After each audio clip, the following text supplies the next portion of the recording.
Welcome everyone to RSAC Conference 2025. I'm Matt Alderman. Joining me is Mandy Logan. We're going to talk conference. This is the beginning. Now, for those who don't know, this is our 7th year in Broadcast Alley. Paul and I came here in 2019, first year we ever did it here. So outside of 21, when we were all virtual, we've been in Broadcast Alley doing live interviews at the conference. So it's fun to be here. It's great to be here. It's fascinating. I mean, and I never got to see your setup at RSA. My first experience with your setup was at Black Hat the same year. Oh, yeah. And it was fascinating. And I even then and now to see how it's grown, but see all of the parts that come together and the amount of people that have been interviewed that really have shared a lot of great information. Yeah. It makes me excited. And I love getting to be here with you, of course, but getting to do this and know that we're barely starting. Like you said, this is kind of, I know. It makes me think of almost like when you hit the champagne bottle against the, the boat, ship. Yeah, and then off it goes. Exactly, so we're there, we're doing it. All right, no icebergs, folks. We are not the Titanic. Okay, so a couple things I wanted to point out about the conference this year. They made it very clear to media that this is the RSAC conference. Yes. Most of us remember this is RSA conference. The conference used to be associated with RSA, the company, but they've rebranded after the acquisition. And so they want to make sure we're all very clear. This is RSAC 2025 or RSAC conference, but not RSA and not RSA conference. So just for folks to, because I saw some vendor signs coming in to the airport last night that still say RSA or RSA conference. So they have a faux pas right now. Well, they absolutely do, and it is confusing because I know looking at the agenda and planning things out, there are sessions that are RSA.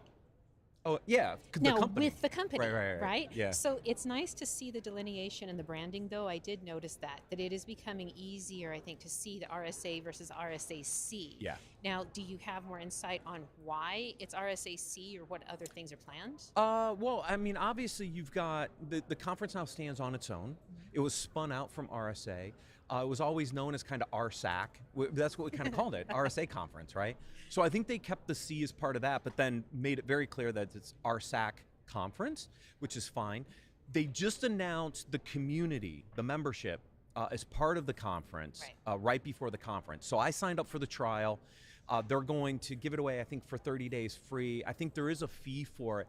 And what I think they're trying to do is build a community, which already exists, but a community that exists throughout the year. Instead of, look, we all come here to San Francisco, we spend 4 days running around, we walk somewhere between 12 to 15 miles, depending on who we are, but then we go home.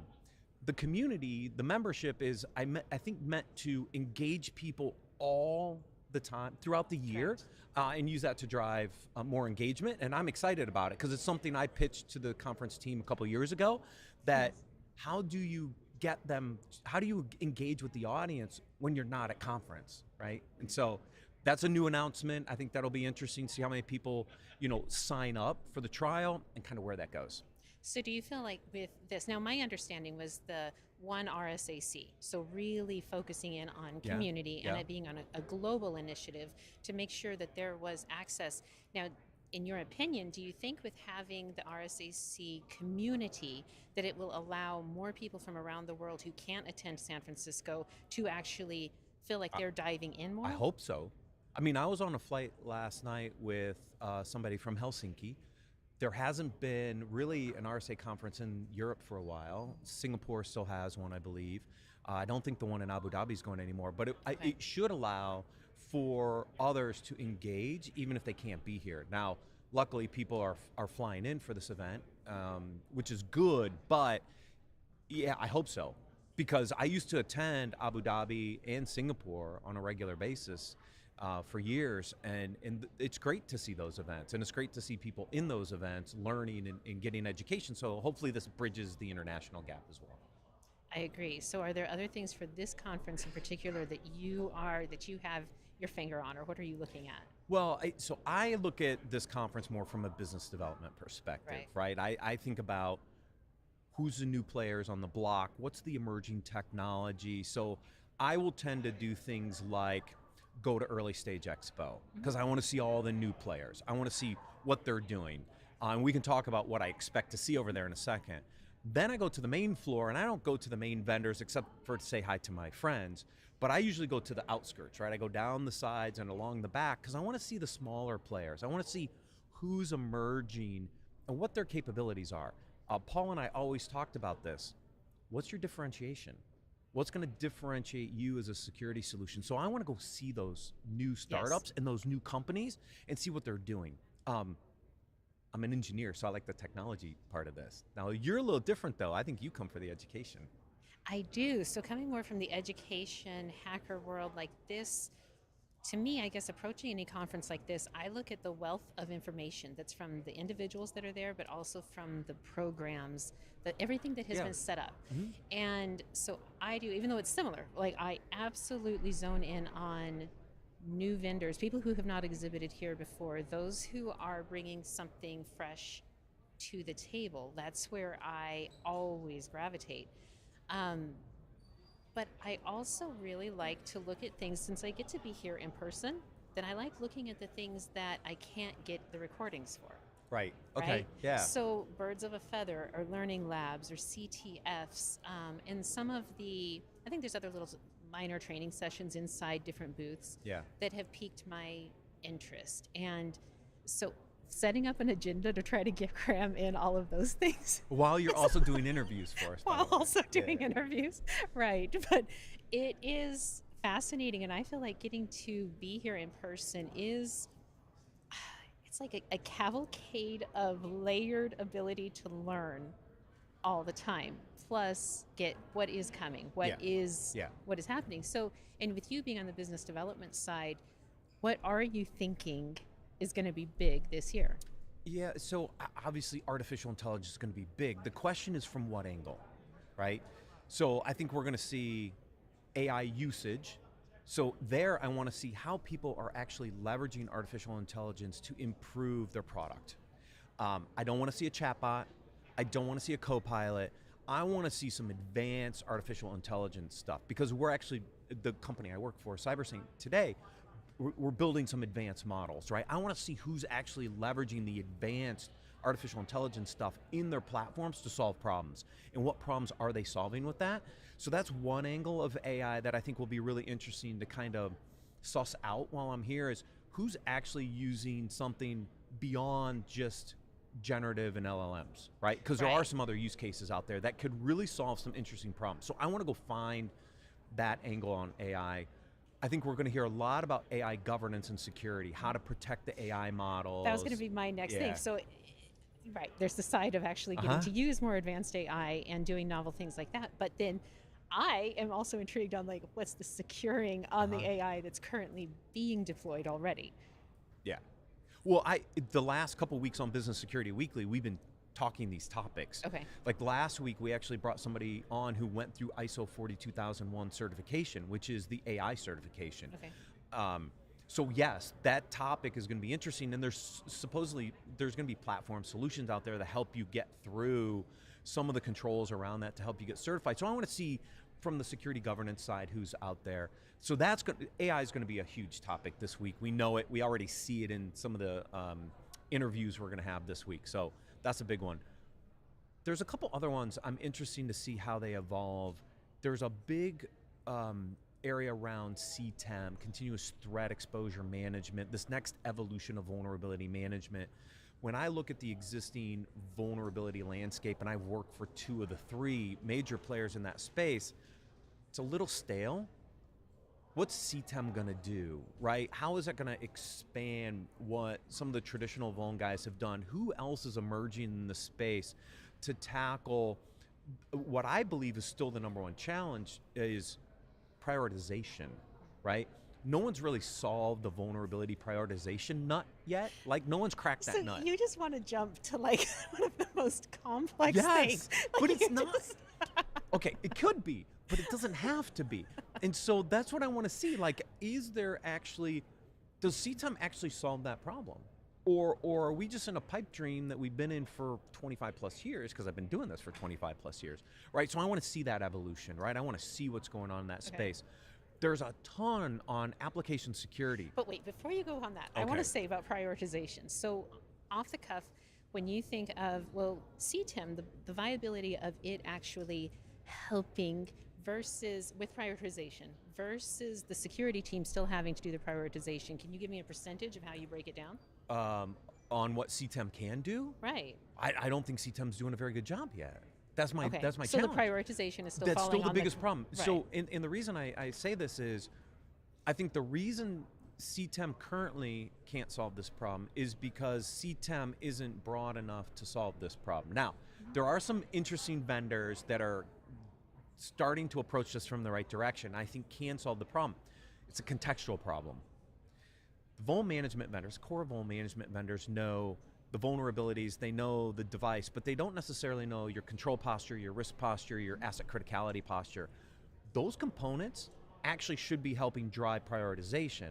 So Absolutely. unless you Right. understand all that data, you can't. So what's going to happen is you got some really interesting asset management companies that now have that data that can now start to put a pivot on the data they're ingesting to actually maybe do prioritization better.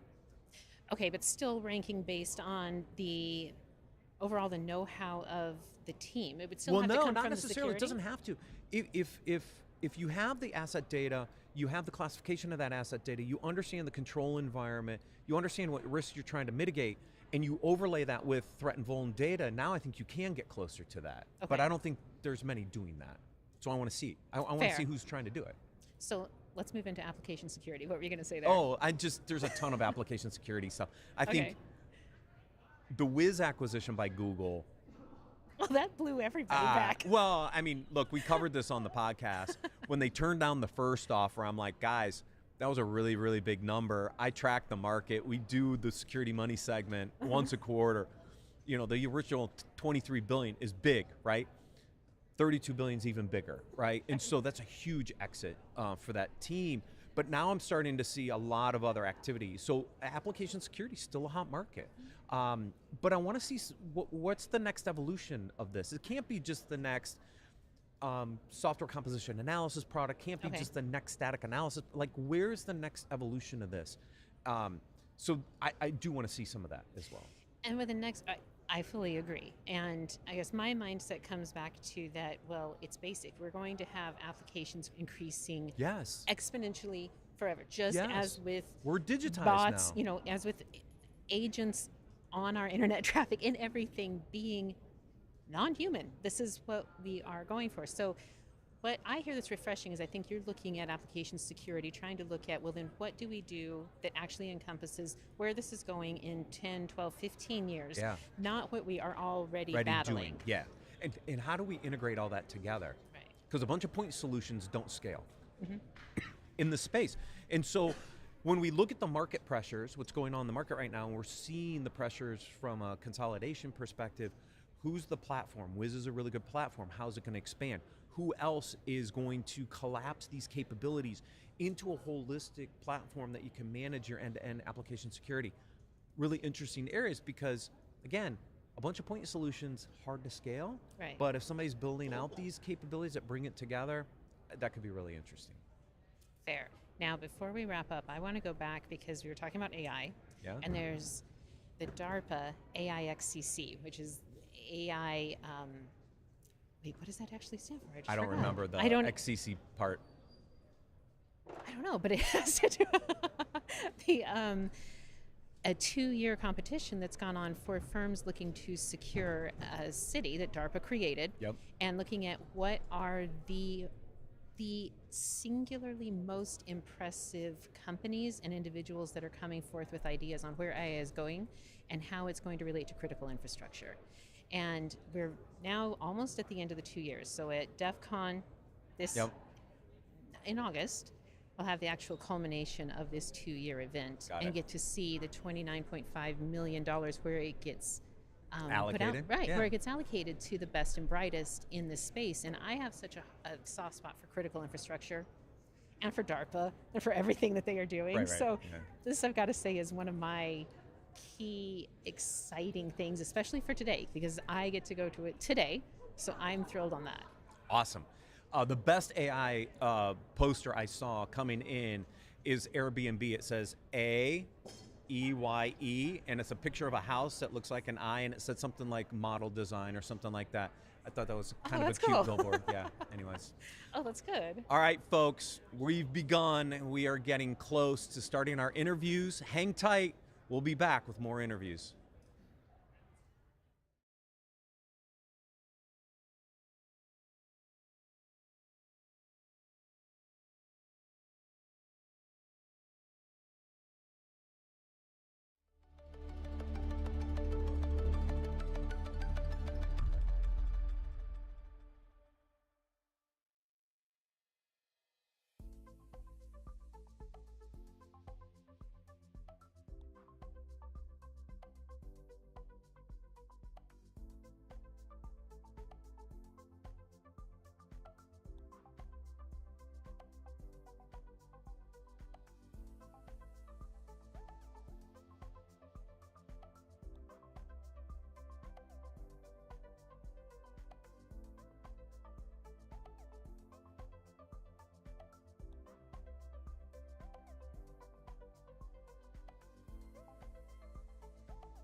Welcome to RSAC Conference 2025. We're here recording live from the CyberRiskTV Studio in Broadcast Alley at Moscone West. I'm your host, Matt Alderman, and joining me for this interview is Dr. Aleksandr Yampolskiy. I want to mix it the other way. I want to go Yampolskiy. Anyways, I got it. All right. Co-founder, Chief Executive Officer at SecurityScorecard. Welcome, Alex. Matt, good to be with you.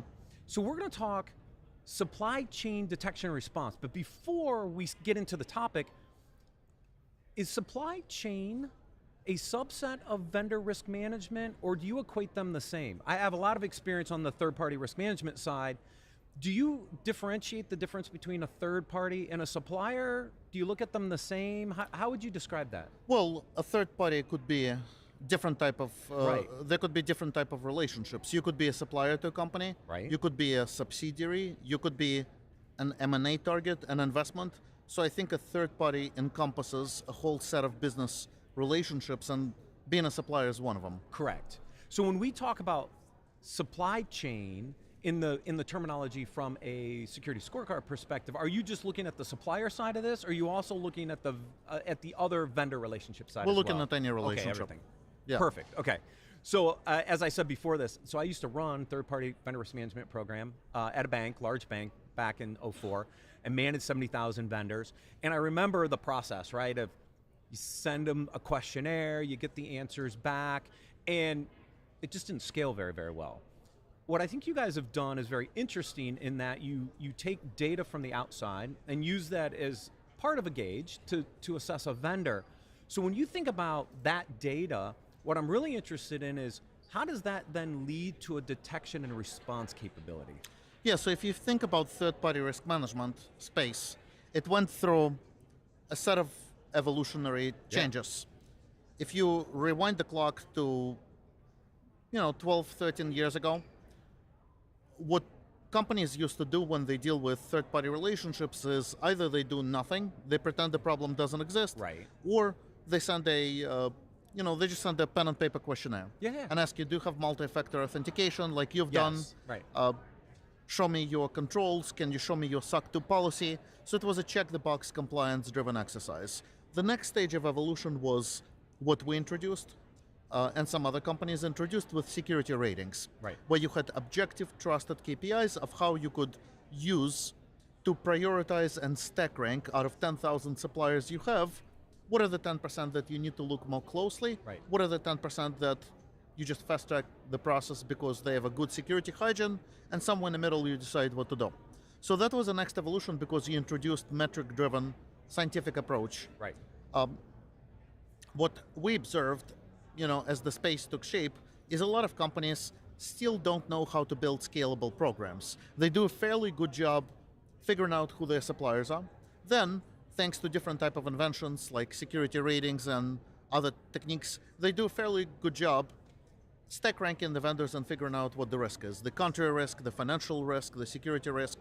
The part where everybody falls short is, now that you've done it, so what? Right. Like, how do you actually communicate with them? How do you interact with the suppliers? Or how do you monitor them? And so that led to the launch of supply chain detection and response. And the basic idea is you have XDR that CrowdStrike pioneered, where you have endpoint detection and information from other devices. You have MDR, which is managed detection response. So with the supply chain detection response, you apply the same principles, but you collaborate with your suppliers. You operate before the boom. If we assume that inevitably one of your third parties is going to get hacked, it's inevitable. How do you stay ahead of it to make sure you inoculate yourself? Right. It's inevitable that they're going to get hacked, but you don't need to get hacked as a result of it. So how do we give you those early indications and ability to jointly collaborate and remediate issues ahead of time? Awesome. What data do you need to do that, right? Because you have a lot of external telemetry, which is very valuable, but you also have to kind of marry that a little bit with the internal control environment, don't you? To understand what that control state looks like, how susceptible they are to that attack. Do you grab both you already have the external, but are you grabbing some of that internal data in this detection and response capability? Yeah. So the whole point is you can reach out to your suppliers, you ask them to upload evidence, Okay. then we use AI to parse and look at the evidence, On top of it, we have a marketplace with over 100 connectors into CrowdStrike, Palo Alto networks, and various other technologies, so you can actually pull telemetry as well. But then you use the 10 years of historical data that we've collected to try to process and see what are the potential discrepancies. Somebody might tell you, you know what, I got a beautifully configured endpoint protection, but you're seeing indications that malware is beaconing outside of the infrastructure, so you could notice discrepancies. So the whole point is, how do you use this 10 years of historical data and marry it to the answers that you receive? So you're not only pulling in telemetry sources like CrowdStrike and others, you're also looking at, because not all that data is automatable in some respects, right? There's great data in the telemetry sources to understand, well, what's your endpoint configuration look like, et cetera. But then you need to look at their policies, their procedures, do they have business continuity, disaster recovery? Do you consume that then as actual documents and then try to parse that data to understand the control effectiveness of the supplier? Exactly. So you have various degrees of confidence that you can attain. For example, if you just look at a outside-in hygiene of a supplier where you use different security signals that we pick up from outside, you can form an opinion about the probability distribution curve. Are they doing a good job? Are they doing a terrible job? Completely from outside, you're not going to get things like compensating controls or certain type of things of how they segmented the environment on the inside. So you get one degree of confidence. Then if you pull additional telemetry, if you ask additional questions on a questionnaire, you keep increasing the degree of confidence. But you don't want to go do it for every supplier.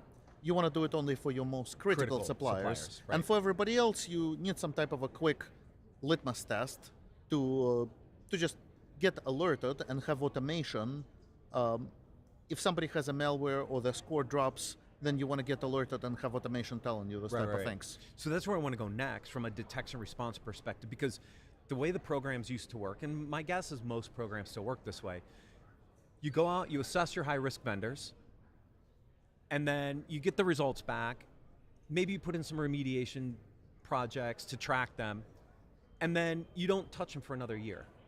There's so much that can change in that span, so I'm assuming that by constantly pulling this data and looking at their external perimeter and the attack surface and the changes in the threat profiles, that you can actually identify potential concerns, and then do you flag those up to the company that's buying the solution? Is that how you're doing it, is monitoring all those pieces? Yeah, we have a robust set of automation that you could configure. Every single day you can detect what assets arrived and departed from the attack surface of the company, and what signals arrived and departed. And so dynamically you can set up all kinds of workflow automation to make sure that what companies do is they set up policies. They set up kind of a risk tolerance threshold of what they're willing to accept. For example, if you're one of my suppliers, I don't want you to ever have ransomware. And if I notice from outside that you have ransomware, I need to have a conversation with you. So they might not talk to the suppliers for a year, but then if one of the days you have some type of a concerning event, you definitely want to get ahead of it. And I think using AI and automation helps you with being able to do it. Otherwise, manually would be impossible. Too hard to do. Yeah, I manage 70,000 vendors by hand. There's no way the humans can scale to do this. And I see, I've talked to a lot of clients that, you know, they'll get hundreds of these reviews a quarter. And so to keep up with it manually is going to be extremely difficult. So that's why I was curious about, you know, obviously as you're monitoring both the internal and external environment, you're just driving that data into them and allowing them to see the alerts, decide whether it's critical, and then decide next steps from a remediation perspective. You know, the extra benefit of SCDR, supply chain detection response, is that vendors and suppliers are really fatigued from having to answer the same questions over and over again. I know. So if you could allow them to answer once and then reuse these answers and to kind of configure almost their trust profile to prove to others that they're doing a good job, then that makes the job much less onerous and makes them more eager to engage. And so I think that we need to avoid the situation where one bank asks you a set of questions, sends you a security rating report, another bank sends you another security rating, another Right. questionnaire. Now all of a sudden you're just spinning your wheels entire day. You need to be able to answer it once and then reuse your responses effectively in an exchange Yeah. to prove that you So were are you safe. building the exchange as part of this offering That's as part well? of, that's part of the SCDR. Well, I mean, it's huge, right? I've seen other products in this space. I used to advise them.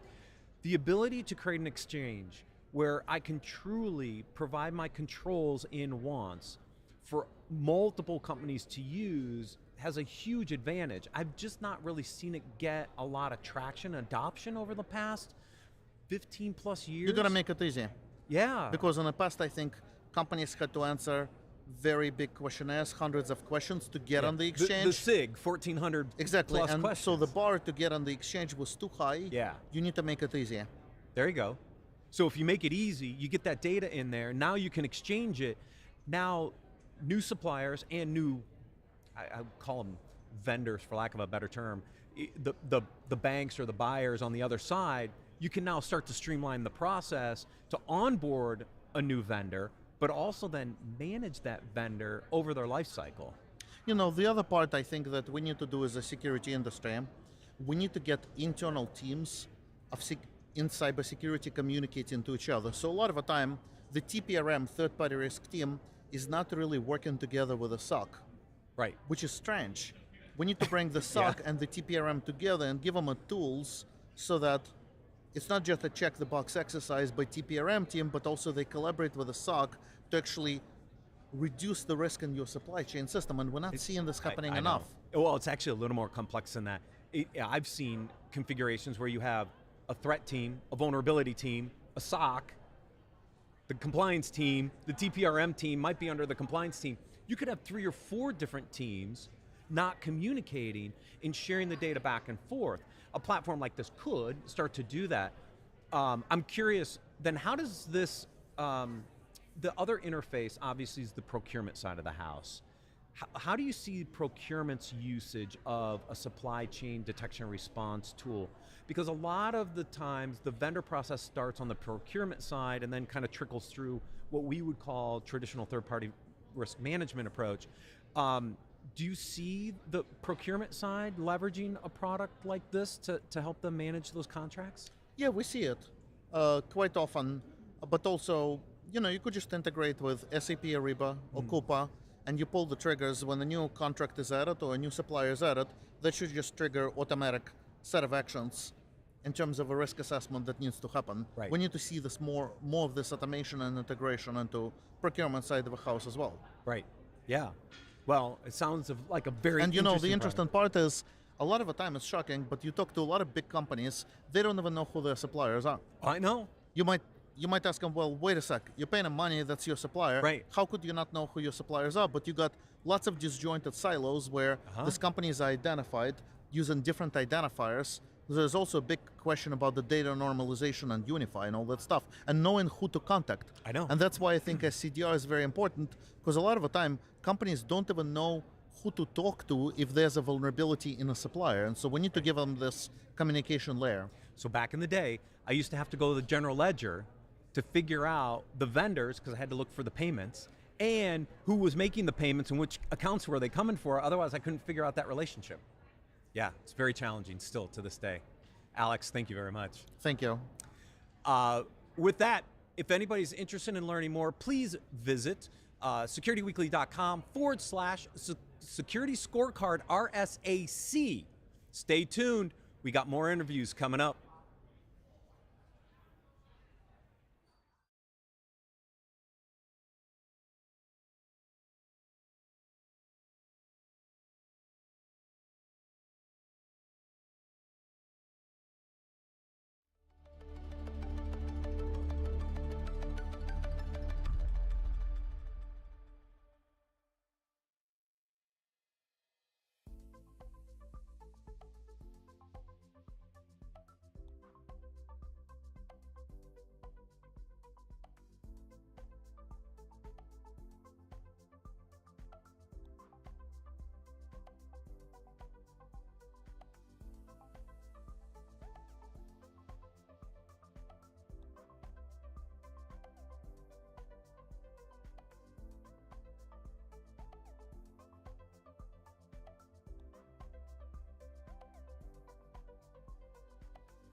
Welcome to RSA Conference 2025. We're here recording live in the CyberRiskTV Studio in Broadcast Alley, which is Moscone West. I'm co-host Jeff Mann from Paul's Security Weekly, and I'm here today to talk to this gentleman, Idan Plotnik, who is the co-founder and CEO of a company called Apiiro. Idan, welcome. Thank you very much. To RSAC. Thank you for having me. First time here at RSAC? No, so many years. Been coming a while? Yeah. Tell us a little bit about your background, how you got into cybersecurity, and then we'll talk a little bit about Apiiro. Sure. So, as most of the Israeli entrepreneurs started as an engineer at the IDF in a cybersecurity unit, then I had sold 2 companies, the last one to Microsoft. I was the GM for software engineering and product running Defender for Identity. And I felt a challenge that it's still relevant today, and with AI, the pain is even, amplified because you still, to release software to production, you need to go through manual risk assessment questionnaires and meeting compliance requirements and scanning tools. And there are so many noisy alerts that holds back developers. They don't know what to prioritize, they don't know what to fix and how to do it. And this is what we're doing with Apiiro, as an application security platform for the AI era. So how does that work exactly? It's a platform, you build your software within it? Yes, absolutely. So we developed a patent technology called DCA, Deep Code Analysis. So think about, we connect to your source control manager. In a matter of hours, we automatically and continuously map all your software architecture across all changes, and then we enrich data from your own scanners, from your CMDB like ServiceNow, from your runtime environment, and then we, on top of your software architecture, we identify the risk, we prioritize, and we automatically fix them for the developers. Interesting. And I'm old school, back when you wrote code on like paper and then typed it into a computer. But nowadays it's a lot different, lot different world. A lot of stuff's happening in the cloud. Is your platform in the cloud, or is it something that you build and then you put it in the cloud? So the deployment option of Apiiro is, we support all large Fortune 500 companies. So each company has their own requirements. You can use us as a fully software as a service or deploy us on-prem. We support all the models, but at the moment you connect us to where your code is and your artifacts and your scanners and your security solutions in the cloud, then we give you a centralized risk management across all your software development lifecycle. We discovered all your AI models in code, AI frameworks. We govern them. We provide a continuous inventory of everything that you have across your software architecture automatically. And at RSA, we just announced, first ever in the industry, the ability to visualize your software architecture, to automate the threat modeling, to automate the compliance reviews, stop bothering developers with tedious questions of what you have, why you have, who added it, provide evidence to an auditor when they want, to run a PCI review. No more. Let developers focus on bringing business value to the organization. Sure. To release more software, to release more features in a secure manner in the AI era where everyone are using AI code assistants, and AI code assistants are, I would say, clueless and contextless of their understanding of your risk policy in your organization, of your runtime environment.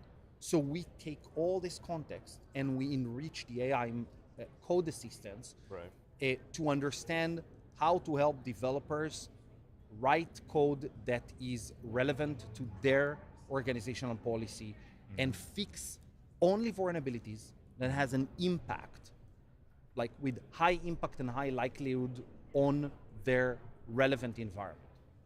So AI is obviously the theme this year at RSAC, and I think probably just about every vendor that's here has an AI pitch or angle or solution. It's a word I don't like to use. So obviously that's part of what you guys are doing, but you also said, listeners to our show, Pulse Security Weekly, will know that you say PCI, that's a trigger word for me, because I work my day job in the PCI world. I've been a qualified security assessor, a QSA, off and on for the last 20 years, since the very beginning of PCI. Obviously, this whole world has changed in the last 20 years. I personally think that PCI forced a lot of that change. Formal processes, procedures, cleaning up your act. 20 years ago, sensitive data was everywhere, credit card information primarily, and it was being stolen a lot. Yeah. Nowadays, it's not as prolific in terms of where you find it, but it's still a problem. And of course, PCI in the last year has updated to the latest version 4. And they actually did a pretty decent job of modernizing the requirements, still preserving the overall structure, but focusing a lot more on modern architectures, the fact that so much is happening in the cloud. Finally, Finally, PCI v4 is saying what we are saying in the last 5 years. When you develop software, you need an inventory. No one has an accurate inventory. So one of the critical requirements for PCI v4 is to have a continuous automated software inventory, not only an SBOM of all your open source dependencies, but all your APIs in code. Where's the PII data lies and go through your application? Where are your authentication, authorization? Are you using AI models or frameworks in the code? This is your software architecture. And the second requirement for PCI v4, which is super interesting, and we invented, I would say, the term material changes, because every day you have ten thousands of changes, depends on the number of developers and releases that you have. You cannot scan everything. You cannot test everything. You need to understand what is a material change automatically, and also provide evidence to auditors that you run the relevant security controls and security processes on these material changes. So these two requirements in PCI v4 actually amplify or expedite our sales as an AppSec platform and an ASPM platform. And we also have a continuous and automated compliance reports. One of them is PCI, and provide you an evidence when you review to make sure that the customer implemented all the controls. Right. Now, I have to apologize to our listeners because I used to know all the PCI requirements by heart. Not that I'm proud of that, but with version 4 and they're changing the whole numbering scheme, I don't, at the top of my head, have all those new requirements. I know the one that's the inventory for software components, that is 6.3.2, which was something as I was reading your bio in the background on Apiiro, I was like, oh, we should talk about this. Yeah. So I'm glad you brought it up. The other one, I want to say the material changes one is, I think it's somewhere in requirement 12, because it's, for a long time, the requirement in PCI is, anytime you make a significant change to your environment, your network, what they call the cardholder data environment, you got to, make sure you're doing all the things. And also they to the code. encapsulated that into a requirement that includes code. Yeah. So much of this stuff is happening in code. It's very refreshing to me to talk to vendors that actually speak PCI, because it's been a desert for most of the last 20 years. I'm curious though, since the theme and everybody's talking about AI, where do you see AI having the most, positive impact to the whole PCI framework of security, versus where do you think the pitfalls and where AI could come in and be a tool of the bad guys to really continue to go after credit card information? So I will start by saying, before we used AI, in my head, there are two lanes: protect AI and use AI to protect everything. Okay, these are two different lanes. Yep. I will focus for a second on using AI, to protect or automate PCI verifications and stuff. So one of the biggest challenges that we learned from working with Fortune 500 companies is that you're getting, I don't know, a JSON format of your SBOM, and no one knows what to do with that, okay? It's like, it's not readable, and even if it's readable, you don't understand the risk of the application that you are assessing. So what we did, we actually extended it to, and we called it XBOM, extended SBOM, that contains all your APIs in code, all your PII data, all your GenAI frameworks, all your open source dependencies, all your GenAI frameworks and AI models, and we visualize it. Why? Because I would say that AppSec and compliance, it's a data problem, okay? Not another scanner, not another, process. Certainly not a technology problem. Exactly. And what we did is we visualize the software architecture and we augmented automated risk assessment on top of the visualization.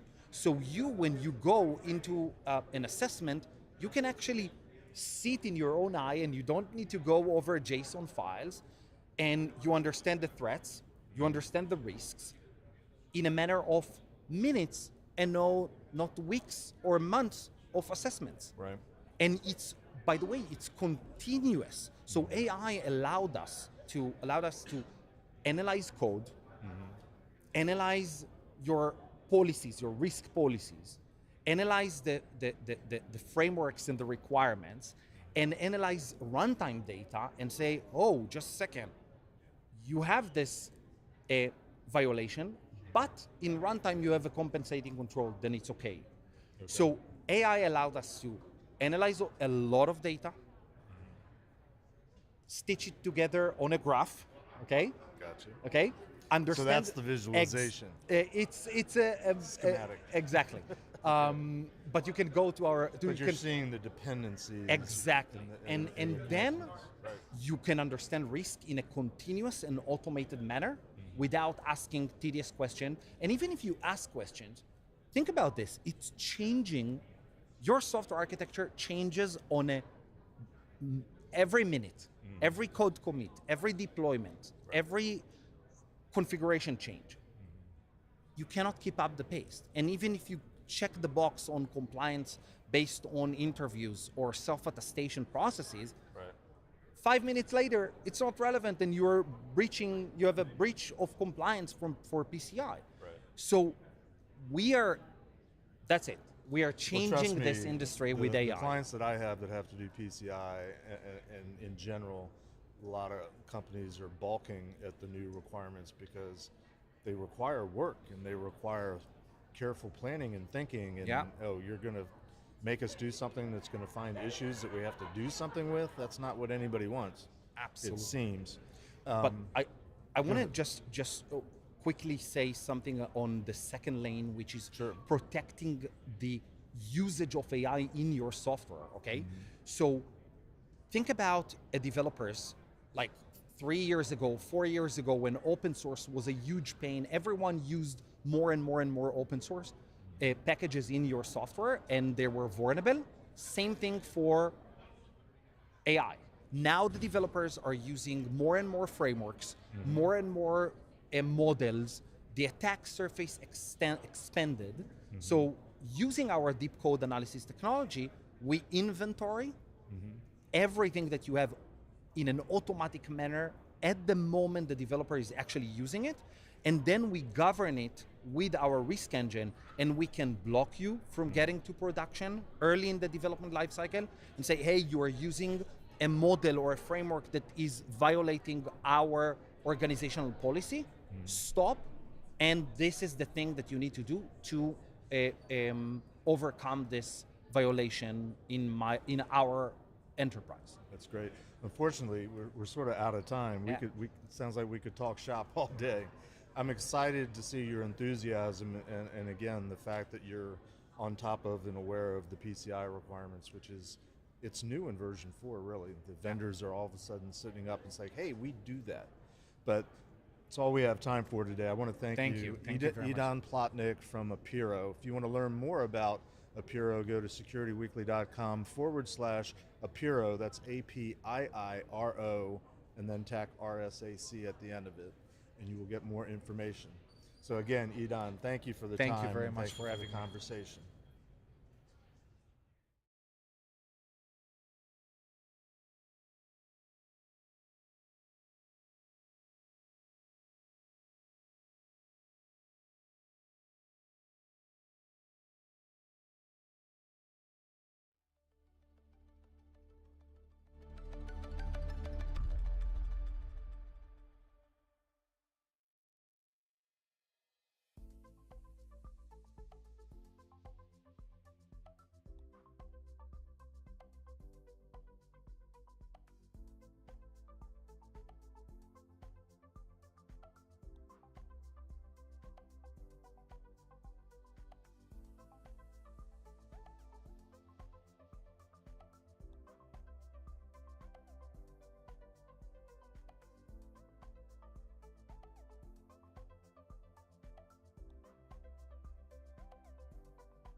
Welcome to RSAC Conference 2025.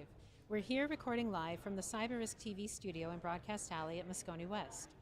I'm your host, Mandy Logan, and joining me for this interview is Hed Kovetz, CEO and co-founder at Silverfort. Welcome, Hed. Thank you. Thank you for having me today. Oh, I'm so glad you were here, and I think it's nice we're at the start, we're at the fresh point of RSAC, right? So you haven't talked out, which means that you're going to share a lot with us right now, correct? Yeah, great. And I am excited about this because though I don't actively work in the space, I do find identity management to be, in my view, absolutely a cornerstone of all security. Yeah. And now it seems as though you have a slightly different take than some. And I'm curious if you will expand on what your take is on IAM versus all the rest of identity security. Yeah, it's I think very important topic that is, I think, has been very unclear for years, and I think that people have been thinking about identity security and IAM as basically the same thing, and I really don't see it like that. I think that identity security is really the let's say the task of protecting the identities from compromise, where IAM, or identity and access management, that's the identity infrastructure. That's just managing your identities. You know, when a new employee joins the company, you need to create an identity for them. There's a whole life cycle and things that have to do with productivity that are not really about security. And then identity security is the element of securing that. For many years, we thought about it as just the same thing. You know, security was a feature of IAM. But I think that just like in other areas of security, if you think about it, endpoint security or cloud security or network security, you now have dedicated products for that, right?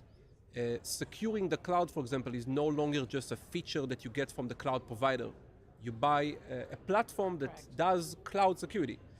And the reason for that is that you have multiple cloud providers. So when you had one, you could just buy security from them specifically, from Azure or from AWS. But since you have a few different cloud providers, you need a cloud security platform that will sit on top of all these silos. Identity is going through the same evolution now. You know, in the past it was simple. You had one type of identity on-prem. Today you have so many different identity management solutions, right? Companies have Active Directory on-prem, and they have Okta for the cloud, and they have AWS and Google and SaaS applications, and all of these islands of identity management need security, and they need unified security. And that's why finally identity security is becoming its own layer on top of all these islands of identity management. So I want to ask your opinion on something. Yesterday I attended the keynote by Wendy Nather at B-Side San Francisco. And one part she brought out was her view that antivirus was the silver bullet that was killing correct development of software. That it started requiring, well, now let's buy something else to secure this instead of it being secure from the start or being correct from the start. So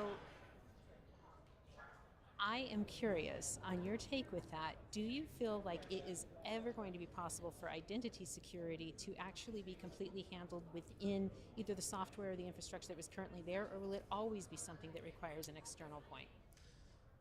My answer might disappoint you. Go for it, I'm here for that. I think that it has to be a separate solution, because in order to secure identities, you need to understand the full context of what the identity is doing, right? Now, if you think about a person, you may have a few different accounts, a few different identities, one in Azure and one in Salesforce and one in your on-prem legacy environment. Now, if you think about securing each of these as just an element of that specific piece of infrastructure, you're never going to have the full context. I'll give you an example. You could today log in to one of your cloud applications using, let's say, Okta. And they have security features in there, right? They have multi-factor authentication, and they can detect bad behaviors. And let's say that they do all of that successfully, and they discover that it's really not you. It's someone else who took over your account. So they will block you, right? But you can now still log in to your other account in Azure or in the on-prem Active Directory infrastructure, because these solutions don't even talk to each other. So if you're trying to secure each of these things as just a feature of that specific infrastructure, you're not going to have the full context. I think the best analogy of that is, imagine if every type of endpoint will have its own endpoint security feature. So, Lenovo or Apple or Dell will have their own endpoint security that only protects Lenovo computers. That just doesn't give you the full context of what the organization needs. But why, in your view, is that more required for identity security? Because in identity, for a long time we just had one identity on-prem, our Active Directory, that was kind of the most common one. And that had the full context of what the user is doing. So we could argue that security still wasn't good, but at least it was simple. Now that people have multiple identities because of moving to the cloud, because of hybrid and multi-cloud environments, because companies acquire other companies. So you could have Okta, but then you acquire the company and they're using Ping. What do you do? It's becoming more and more complex. And then adding to that is the fact that people now can work from anywhere and they can use any device. Any device, exactly. So, a lot of these other security elements like network security or endpoint security are becoming less effective now. And it's almost like identity is the last line of defense. If I can log in from anywhere using any device, as long as I can prove that it's me, then it means that identity is the only thing that stops an attacker from really accessing anything that the organization have. So identity security is becoming more important. It's also becoming more complex, right? Because of all these silos. And we just need a new approach, a more consolidated approach to secure it somehow. But what is your viewpoint or Silverfort's approach? Because it's not just those items, but literally the quantity of things that require identification. Like you mentioned that previously it was just on-prem. Yeah. So you just had the person, you were only identifying one person, but now will you speak more on the non-human identities and the amount of identity security that's now taking over because of that? You're right. One of the biggest elements that is adding complexity to this problem now is non-human identities, because they are growing much faster than the number of humans in the company. Not only because you have service accounts and all kinds of different applications talking to other applications, which we've had for years. It's growing fast, but now it's going even faster with AI, because of AI agents and all these new non-human automated things that need to talk to each other and need to access your systems, and they need to do it with some identity. How do we secure that? Even the old approach that we used for years for authenticating human users, like multi-factor authentication, for example, you would get a message to your phone and you would say, yes, it's really me. How do you do that for a script or an AI agent? They don't have thumbs to click on the app, and they don't have it's not going to work. So you need a new approach. How do you even secure them? How do you even know about them? How do you even know which of your identities is a human and which is used by a non-human? It's not always that clear. How do you know what is it accessing? How do you know if it should be able to access those things? The easiest thing is to give those AI agents or those automated scripts access to anything, because you don't know for sure what they're going to need. So why not just give them access to anything? But then you're exposing yourself to huge risk. It's really a problem that is going very fast, and most organizations are not prepared to address. So now there is a lot of hype around non-human identity security, I think for a good reason. Yes. We've had that offering for years. I think we were one of the first to really address this problem as one of our focus areas, several years ago. But we started from where enterprises were, which was mostly on-prem, Active Directory and Azure and a few of these things. Now we just expanded, and we announced this today, we just expanded our offering to cover basically any type of non-human identity across all the big identity providers, all the big cloud infrastructure providers, even all the major SaaS applications.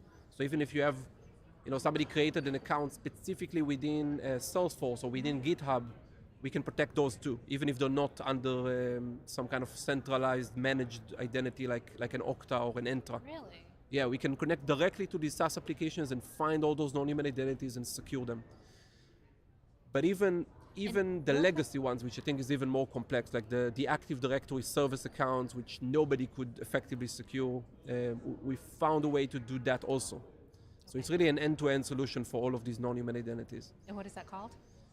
So the whole platform is called the Silverfort Identity Security Platform. Specifically within that, we have many modules. I think we are at this point probably the broadest identity security platform in the market. We're doing anything from ITDR, which is detecting identity attacks, and ISPM, which is about identity exposure.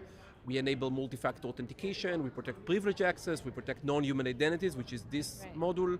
We do identity-based segmentation. We help with least privilege and just-in-time access. It's really a very broad platform that covers all the different environments, all the different identities, all the different resources. Specifically, this product we call the non-human identity security product, which is, I think, pretty straightforward name. And where it really differentiates is first because we look at non-human identities not as a point solution, not as just an island that we need to look at specifically, but as part of the broader context of all identities. Because non-human identities, they do interact with human identities and with other resources because somebody, for example, created them. So if you created a non-human identity, if you created some account in order to run the application that you built, it's not enough for us to only look at the non-human identity. We also need to map it to you and see what you are doing and look at all of it as part of one big story. We also don't look specifically at cloud. We look at cloud and on-prem. So I think the advantage we have is just that kind of end-to-end coverage. And also the fact that we don't just give you visibility, we also have a way to enforce protection. We can prevent a non-human identity from being used outside of what it was designed for. So if you have a service account that you built and it only needs to log in from this server to this database every day, we can make it only possible to use it like that. If somebody will try to use it anywhere else, they will be blocked, which I think is really important because not only we defenders are using AI now, but attackers are using AI. Right. And attacks are becoming faster as a result of it, right? Attacks can happen within seconds now because they're fully automated with AI, and it's only going to get more sophisticated. This means that detection and visibility are not going to be enough because it's going to be too late. So you really need to think about real-time enforcement and prevention in the world of very fast AI-driven attacks. Detection alone is just not going to be helpful. So we are thinking, every problem we're trying to address, we think about how do we stop attacks in real time and not just detect them. And are there any components for Silverfort's non-human identity security that goes beyond just defending on this side and defending the NHIs that we want to be there, but is there anything specific to defending against non-human identities that are a part of an attack? Yeah, we are looking for anyone trying to compromise a non-human identity, anyone trying to use it for lateral movement or for anything malicious. Even just, if somebody's trying to use one of these accounts to do something that is outside of what this identity was intended for. Because the good thing about most of the non-human identities is that they have a very clear purpose. Maybe nobody remembers it because the person who created them already left the company 10 years ago, but we can find it because we can see what they're actually doing, and we can tell you that this non-human identity, we see that it's only used to log in from A to B every day. Okay. And by helping you understand that, we can also help you understand what it should be used for and put a virtual fence around it so that nobody will be able to use it anywhere else. Now, AI agents are making that problem much more complex because AI agents are not as predictable. You don't know that they're going to log in from A to B every day. They might do something different. That's the nature of LLMs, right? Yes. You can predict them. So, you may have an AI agent that is only meant to do this, but one day it does something else. Is this okay? Is this just the agent learning that it needs to do, something extra? And it's a good thing, or is it not a good thing? Is it malicious? Or is it just the agent is going out of control? That's a much harder problem, and we are focused on it now, and I think that we're going to be able to build something that is really ahead of the industry in solving that problem of how do you control and restrict the access of AI agents, even in this kind of very unpredictable, very complex, fast evolving world. You still need to put some controls, because for organizations to enjoy the benefits of AI, they need to have a way to do it safely, without the AI potentially causing damage to them. So I think it's going to be a very important problem. Absolutely, and the security teams need something that integrates where they are able to view in a broad way. So I'm assuming that like the dashboard, and I am going to also mention that you have written a playbook that is for the security teams that goes well with that. But it's fascinating to me to look at the concept of having one unified place where the security teams and security practitioners can instantaneously view, perhaps, I think we're moving through millions of non-human identities while trying to keep the human identities safe as well. Yeah. It's a big challenge. Yeah, and you're right. We wrote a playbook for that because we realized that most organizations were looking at identity security as almost an afterthought until now. They were looking at it as a feature of identity management. Now that it's becoming a more important and more complex problem, organizations are trying to figure out how to do it properly. So we wrote a playbook by talking to a lot of companies. We serve more than 1,000 organizations. Yeah. And we worked with them to understand what is the best way to do it, and wrote a playbook that really breaks it down to the steps that you need to take, from integrating to all of your different environments and identity management solutions, to discovering all the different identities and resources, to enforcing security controls, to analyzing all of that, and make sure the whole thing is also very lightweight, so that you don't need to spend years deploying it, which was historically always the problem with identity security. The good news is there is an easy way to do it. There is a much faster way to do it now, and organizations are finally learning that there are modern ways to solve this problem. Excellent. Now let's close on that idea of lightweight, and especially of lightweight but effective deployment. And thank you, Hed, for joining us today. To find out more about Silverfort, please visit securityweekly.com/Silverfort RSAC. For all RSAC 2025 coverage by CyberRisk Alliance, please visit securityweekly.com/RSAC. Thanks again, Hed, for being here. And stick around. We'll be back after the break with more interviews live from the RSAC conference, Broadcast Alley 2025. Thank you, Hed, for being here. Thank you very much.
Welcome back to RSAC Conference 2025.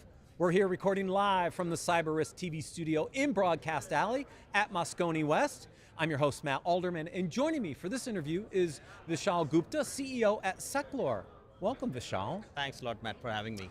So we predicted earlier today when we kicked the show off that we would be talking a lot about artificial intelligence. What? Really? Who would have thunk it? I would have never guessed that. So we're going to talk AI, AI security a little bit. Right. Let's start with the problem statement, right? So LLMs get really popular with OpenAI, ChatGPT, it's all the rage. Everybody's trying to figure out how can I use this stuff, right? So we see some really early experiments of people trying to figure out how to leverage LLMs to build something. Yeah. And then everybody went, wait a minute, we haven't thought about security, so I'm going to put a policy in place that basically says, no, you can't use those things without some controls around them, right? And so we saw this big hype early on, then we kind of saw this lull. Where are we now? Just in general, like, what are you seeing out there from a usage perspective? I think within enterprises, we see conflicts, right? Which is the productivity teams which are saying, hey, here are the big things that you can do with AI in general, LLMs more specifically, and so on. And then the security team comes in with a big Mr. No, right? Hey, wait, we're not supposed to do that anymore. Yeah, exactly. There you go, right? So there is a conflict here within enterprises between the productivity, let's say, gains potentially of AI versus the security risks. And right now they are getting reflected in one of these two teams winning, right? Either the business says, no, we just want to go out and explore the cost benefits, the potential upside of AI, and we are ready to live with the risks. Or they're saying, no, let's just stop AI adoption till the time we figure out this whole security and compliance piece around AI, right? So right now there's just complete polarization within the enterprise between the two extremes. And I think that's where there's a little bit of a standoff, for lack of a better word, in the enterprise world around AI adoption. Because what I see is the business side of the house wants to figure out how to use it to innovate and drive revenue. Yeah. The security teams want to make sure it's secure. Yeah. But I can tell you from a risk quant perspective, because I do a little bit of risk quant in my day job, it's really hard to justify stopping revenue growth for maybe a potential risk, and I think we're still trying to figure out what that risk is. And so what I see a little bit, I don't disagree with you, but how can the security teams in the organization on the business side figure out how to use LLMs and AI in an effective way that doesn't create a lot of extra risk? And so that leads me into some really interesting questions like, what are the best models to use, right? Because if you think about it, when DeepSeek came out, a month and a half ago, the industry freaked out, right? They're like, whoa, DeepSeek was tuned at I don't know, something like a tenth of the cost. Anyways, so DeepSeek created this really interesting like dilemma in the market all of a sudden for people. But then you read the T's and C's and they're like, yeah, we're sending all this data to China. It's going to our servers in China, right? That's a security risk. As a security professional, I'd be like, stop. So how do you, I'm just trying to figure out like, how do you then create that balance? Like, do you see policies in place that are like, look, we can't use anything from these countries, we can only use these models because we know that they have protections? Is that? It's not viable. Okay. Putting controls on AI adoption to say only these models and only these systems and only these countries and so on, it's digital finally, right? So the idea of a country itself becomes a little hazy, right? Yeah. Right. What do you call data going to China, right? Maybe the server is hosted somewhere else. Maybe the US company's server is hosted in Hong Kong, for example, right? And so on. So doing all of this is just too messy in my opinion. Okay. Right? But if you just go back and do a little back in time, and I'm older than I look, by the way, but the challenge is that if you see, there was the same conflict in many other technology adoptions in the early second, right? So when personal devices came into work, right? I want to bring in my phone, I want to bring in my iPad into work, right? And so on. Right. The security team was saying, no. Let me give you the device and so on, and you'd work with this. the enterprise adoption of cloud, right? Initial responses were no. We'll host the CRM system, we'll host the ERP system, right? We'll do everything, right? And then the productivity gains of cloud adoption just won. Right, and then the security team had to adapt itself to saying, okay, now we are going to also protect cloud applications or personal devices or public networks, and so on. So there is a pattern over there that finally productivity goals will win. It just takes time for security and compliance to catch up, right, to that stage, right? So peaking forward, maybe even 2 years, right? Normally I would have said 5 years, but 5 years like next generation, right? At the rate we're going, Yeah, exactly, right? So if you peak in even 2 years forward, chances are that every enterprise would have deployed AI in a very, very meaningful way. And the security and the compliance team will just have to suck it up, figure it out, right? And we have a view at Seclor, we have a view of what that world looks like, right? But the reality is there is no way you can compromise on security. There is no way you can compromise on productivity and revenue goals. Agreed. In the name of security. I agree 100%. The business will always win. Yeah. And I think that's what security professionals have to understand. The business is going to win. Right. Because business guys run the business and, Exactly. and they want to win. So. And guess who pays the salaries? Yeah, exactly. So I guess what do people do right? So here we are. In 2 years, we've got this under control because we use the mobile device, and so we built the MDM and we built the MAMs. And then in cloud security, we built the CSPMs and we built all this stuff, right? Yeah. We're still early into building some of the AI security stuff, and we'll get into that in a second because I know you want to cover that. But what should businesses be doing right now to educate both the business side and the security side around the potential risks of AI? Education is tough. Especially security education is tough because it's almost like you can get the horse to the water, right? But you can't make it drink it, right? So security education is a very, very high bar for most enterprises because to create personal incentives for people to do security or compliance is a very tall task. We've been trying this with phishing for how many years and barely moved the needle. Yeah, right? Okay, exactly. so I'm with you. Okay. So what happens is that as Joe from accounting, the only thing I'm interested in is how do I make sure I leave at 4 p.m. to go pick up my kids. Right. And security in that scheme of things, security is like number 17 in that priority list, right? So productivity, right, just making sure stuff gets done and so on will win every day of the week. So while education is important, and I'm by no means lessening the importance of education, I think making sure that people's need for involvement and education in the security process goes down, so the bar itself goes down, is where I think security teams' time is best spent, right? So just make sure that it's a low friction, low bar to jump over. What people are doing on a daily basis doesn't meaningfully change, either ideally at all. And security still gets implemented as a transparent technology, which is like, hey, I'm not really doing anything different today than what I was doing yesterday. If security teams can make sure that that ultimate goal is achieved, then the need for security awareness and education goes down. And Joe can go pick up his kids at 4, right? So that's the idea. So let's talk through a set of recommended steps. Right. Company decides we're going to bring in an LLM, and we're going to use this LLM to enhance a business process. We'll leave it at that.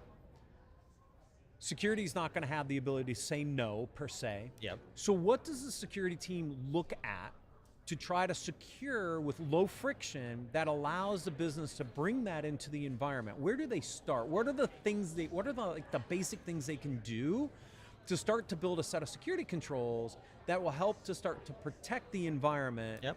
Because two things here. One, they probably don't get any say up front or have very little say up front. Right. So they're always going to be coming from behind to try to catch up, right? Yep. So with that in mind, where should people kind of focus the efforts then to try to secure these systems?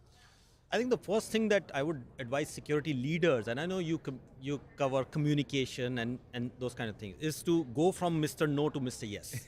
Step one. Right? We've been saying that for 6 years on the podcast. Vishal, Exactly. so Right. I'm with So, you. so the first thing that the security teams need to start saying is yes. Let's do the AI. Let's do the productivity gains, the revenue gains, whatever is the process that needs to be AI enabled. Right. Now, and then really ask themselves what is really required for security, compliance, privacy, and so on. And the answer that they will almost always get is that the only thing that they care about is data. They don't really care about the system or the network or the device or the application in which AI is enabled or any of that, right? They just care about the data, right? And therefore, if there was a way in which security compliance policies can be built into the data itself, now that gives tremendous freedom, because now you can let the data go anywhere, including inside an AI system. Right. And AI systems have a very poor track record of implementing any sort of controls on data. So if, for example, you let the AI loose, you could query, hey, tell me the CEO's compensation package, and it'll probably tell you. Or send me the sales team's passport details, and probably tell you. Right? And it's scary how many enterprises you could do that. You just go to Copilot and just ask. So you bring up 2 points, 2 very interesting points. So in 2015, when I wrote the strategy plan for Tenable back in the day, I said the future of security only mattered around 3 controls: application, user, and data controls. Right. Data being the holy grail. Right. If we could protect data, that's what the hackers are after. The challenge has been, and it exists in this world as well, is if you don't inventory and classify the data, how do you know how to put the protective controls around it? So how do you deal with the inventory and classification side of the data to help protect it? Because that's where everybody struggles. So it's a 4-step process, right? So the first one is discovery, right? You need to do just discover where your data is going, because it's likely all over the place, right? The second is classification, which you talked about, right? Just being able to say, hey, lunch invitations and forward-looking financial statements are not the same. Right? Just as an example, right? And then to be able to apply differential security policies, so the lunch invitation could be public, and the forward-looking financial statement is almost as valuable as the company itself. Right? For a publicly listed company and so on. And the last but not the least is being able to track data and its usage wherever it goes, including inside an AI application or to a third party and so on. Right? So in our worldview, as long as enterprises are able to do the discover, classify, protect, and track, right? And it's not a linear thing; it's a circular thing, right? Which is that you need to constantly do that. Go back to discover. Well, and that's my second point. It's not only the input of the data that has to be classified; the output of the data also has to be classified, because you're generating new content that now needs to be protected as well, don't you? Absolutely, and the amount of content being generated both by humans and by AI system is just exploding. Right. So absolutely, both the input and the output. So our worldview here is that if you are able to protect and classify the input itself, and as long as the AI system respects that inputs, then these black and white choices of yes AI or no AI can be, you can introduce many shades of gray, right? So the obvious, the obvious joke missing over there, right? So you can create that 50 shades of gray over here to say, yes, I'm ready to do this much for the AI, and I will introduce this much control for the security and compliance needs, which will be very specific to the business. So what the security team is best off doing is create those choices. Focus on the data. Right, absolutely. Inventory, classify, then enforce data security protections around that, both for the input and the output. And that puts you in the position to say yes. Absolutely. So and the last bit is tracking, right? So so one is complying, and then being able to prove that you are compliant, right? Which are both big jobs. That was great. Thanks, Vishal. My pleasure. To learn more, please visit securityweekly.com/SecLore RSAC. Vishal, thank you very much for joining us. Great. Thanks a lot, Matt, for having me. And everyone, stay tuned. We've got more interviews coming from ASC Conference 2025.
Welcome to RSA Conference 2025. We're here recording live from the CyberRiskTV Studio in Broadcast Alley at Moscone West.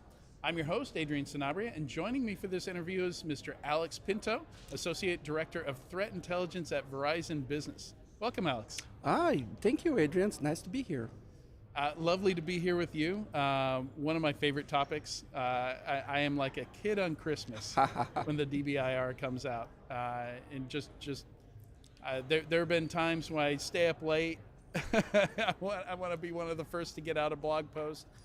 This year, I was fortunate enough to get an early copy, and we did a podcast together, which is great. Yes, it was amazing. So, in its 18th year, DBIR is adult age now. Like, are there still any surprises?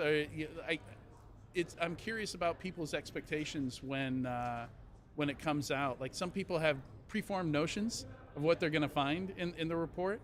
But it is, I think it's a good reminder that it is a somewhat unique report in that I don't think anybody else gets as many different data sources, as many different perspectives globally too, like not just the United States at all. Correct. Into one place on how failures occur. Yeah, really the challenge and really the objective that we're trying to hit every year is, can we gather information from more sources that we can from all sorts of the world, from different data types even. Like if you look at our contributor list, there are companies who do vulnerability management, companies who do work around credential protection or MFA or malware companies or incident response companies, even cyber insurers. But really the challenge here is to be able to get all that and use it to make sense of what happened the previous year, right? Yeah. I usually talk to the folks at the team. We're like historians. We're looking at all this documentation, and we're trying to figure out what did happen. What's the narrative? What will 2024 be remembered by? That has to be memorialized in the 2025 report, right? And so the threat landscape, it changes very slowly until it doesn't, right? It's really fascinating the way that you see some very long standing trends like, oh, ransomware is up again, right? Yeah. And we get chuckles everywhere. Oh yeah, of course it is. Yeah. But hey, we've seen it go up and down though. Like that's Correct. Not been just up and to the right.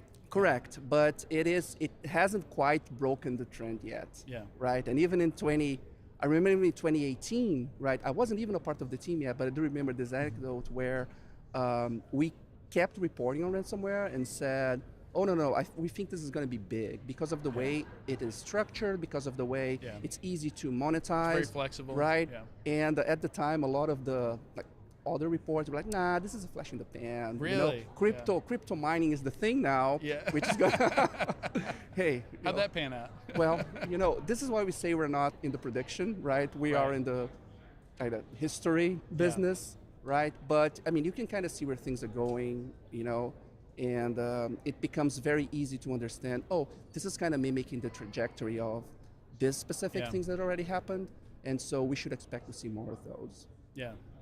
Yeah, there's still black swan events. There's still, things that are difficult to predict. To your point, I don't think anybody predicted generative AI rewriting everyone's roadmaps overnight. like every tech company, every security company, just kind of scrapped everything they were planning on doing to check out this new technology and see what they could do with it. But Absolutely. It doesn't look like it's really made a huge dent in the report yet, despite everything you might see at the show here. AI is the biggest threat, is what it's going to feel like. We're now in our third year of AI just absolutely dominating this. But when I read your report, it's not dominated by AI. Yeah, the thing you have to understand is that just like the term itself has 1,000 definitions, depending who you ask, right? It's really about which aspect of AI influencing security we're interested in talking about, right? At the DBIR, we're mainly focused on, is this being leveraged as a force multiplier or maybe opening new avenues of attack, right? To the known threat actors, to the known things, right? And in that specific realm, right, is when we haven't really found a lot of, so we did find traction, right? There is documented evidence everywhere from the platforms themselves that threat actors are using generative AI to try to augment what they're doing, but we haven't seen bottom line impact, right? Yeah. The example we cite on the report is about, 2 years and a half of growth on the usage of synthetic text, right? LLM generated or proto LLM generated in malicious emails like phishing and things of the like. Which is a no-brainer use case. Correct, but it hasn't impacted the bottom line on phishing, right? It's been roughly stable. It's not like, oh, phishing got 2 times more dangerous now because, and so there will be optimizations, there will be improvements in the margins, but there's no groundbreaking thing. If you want to hear about a groundbreaking thing, right, which are things that I think are shifting, right, have to do, again, the endpoint is mostly ransomware, but the huge shift we saw was around credential abuse being like kind of the initial access vector there, moving towards each time more into exploitation of vulnerabilities, right? I keep hearing about info stealers, particularly on Macs, which has not been a hugely targeted platform, but when you consider that's what all the executives want to use, that's what the devs prefer, that's what the engineers prefer, that even the security people prefer Macs, right? Yeah, so no, I have makes sense to target, yeah. Yeah, it's a huge problem. Again, info stealers is a very old technology, just like ransomware is a very old technology, right? And it has been improved a lot in the margins. And the interest in info stealers is interesting because it's kind of a cumulative effect, as in people are not worried about info stealers now because it has become a problem now. It's because it has been a problem for so long, and a lot threat actors have built like critical mass of credentials they can abuse, right, on very specific systems, right? And when they kind of play that card, have we automated the search and kind of brute forcing, quote unquote. It's not quite brute forcing because they're just credential stuffing, right? But they automate the process. Then you see huge impacts like you saw with the breaches involving the Snowflake platform, right? Snowflake wasn't breached, but because there was this critical mass of credentials that was over time built by all this info stealer activity, right? Suddenly, oh my God, didn't quite figure out that these things could happen, but just becomes, a kind of a clarion call, a very strong signal that, we should definitely be caring about those things. Yeah, and it's that's an interesting conversation to have there around Snowflake. Like, sure, they weren't breached, but if there's systemic risk built into the product, such that over 100 of your customers get hit around the same time, are you still somewhat responsible for that? Yeah. So specifically, I think that they were unlucky to be chosen, right? I do not think that any qualms you might have on the way that they have, should we have mandated MFA or not? I don't think there's something exclusive to them. It's not like, they messed up, and then everybody else had figured this out from the start, right? And so in that respect, I think they were unlucky to be the one chosen, but the same way that they quickly noticed and they fixed, I think everybody has the same chance, right? Everybody has the same opportunity, every single platform to maybe I should mandate MFA across the board now, right? But you laid out the recipe in the report. Like, here's why they were chosen. Certainly, there was an aspect of luck. Like they could have chosen other companies, but the fact that there is really interesting data in there. Of course. Yes, of course. And you had this pattern where they were just, I think somebody told me you couldn't even enforce MFA. Like, you could turn it on, but individuals could turn off MFA on their own accounts or something like that. Yeah, I'm not super sure on the minutia detail there. I've heard that, but once you notice that MFA is missing, definitely a target for cred stuffing. Again, I wouldn't demonize them, right? I think they were unlucky. We even made a joke, make a joke on the report about. I'm not trying to, but just viewing it like the attacker, right? Of course. Like it's an opportunity. Look at the data that's in here. Accounts aren't well protected. That's attractive. Yeah. And that's a lot of what your report does. Is like, help me see my infrastructure through the lens of these breaches. Yeah, really the message that we want to put forward is that every single interface you have, right, we're really raising the kind of the alarm around third-party involvement in breaches, right, which has doubled, right, from 15%-ish to 30% at this year, right, is that you should have a plan, right? You should be sitting down with your suppliers, with your, platform as a service, infrastructure as a service, all of these folks, and understanding, okay, what are the limitations of the model? Think about the very old, the shared security model from the Cloud Security Alliance, right? Okay, where does your limitation end? Where does your responsibility end? Where does mine start, right? These are known problems, right? These are things that people have already done work mapping, right? But it takes a lot of due diligence, takes a lot of work to actually make sure that all these lines are drawn very precisely, right? And I think there's a great opportunity, not even from the customers themselves, right? But also for the vendors to start that conversation, right? They should be, okay, how are we going to do our outreach campaign, all right? How can you use your accounts more securely in our platform, right? In order to minimize the risk of something like just happened last year, happen again, right? Yeah, and it's I think a term we're hearing more and more is resilience. Yep. And part of that is understanding, connecting the business side to security is still something I don't see done enough.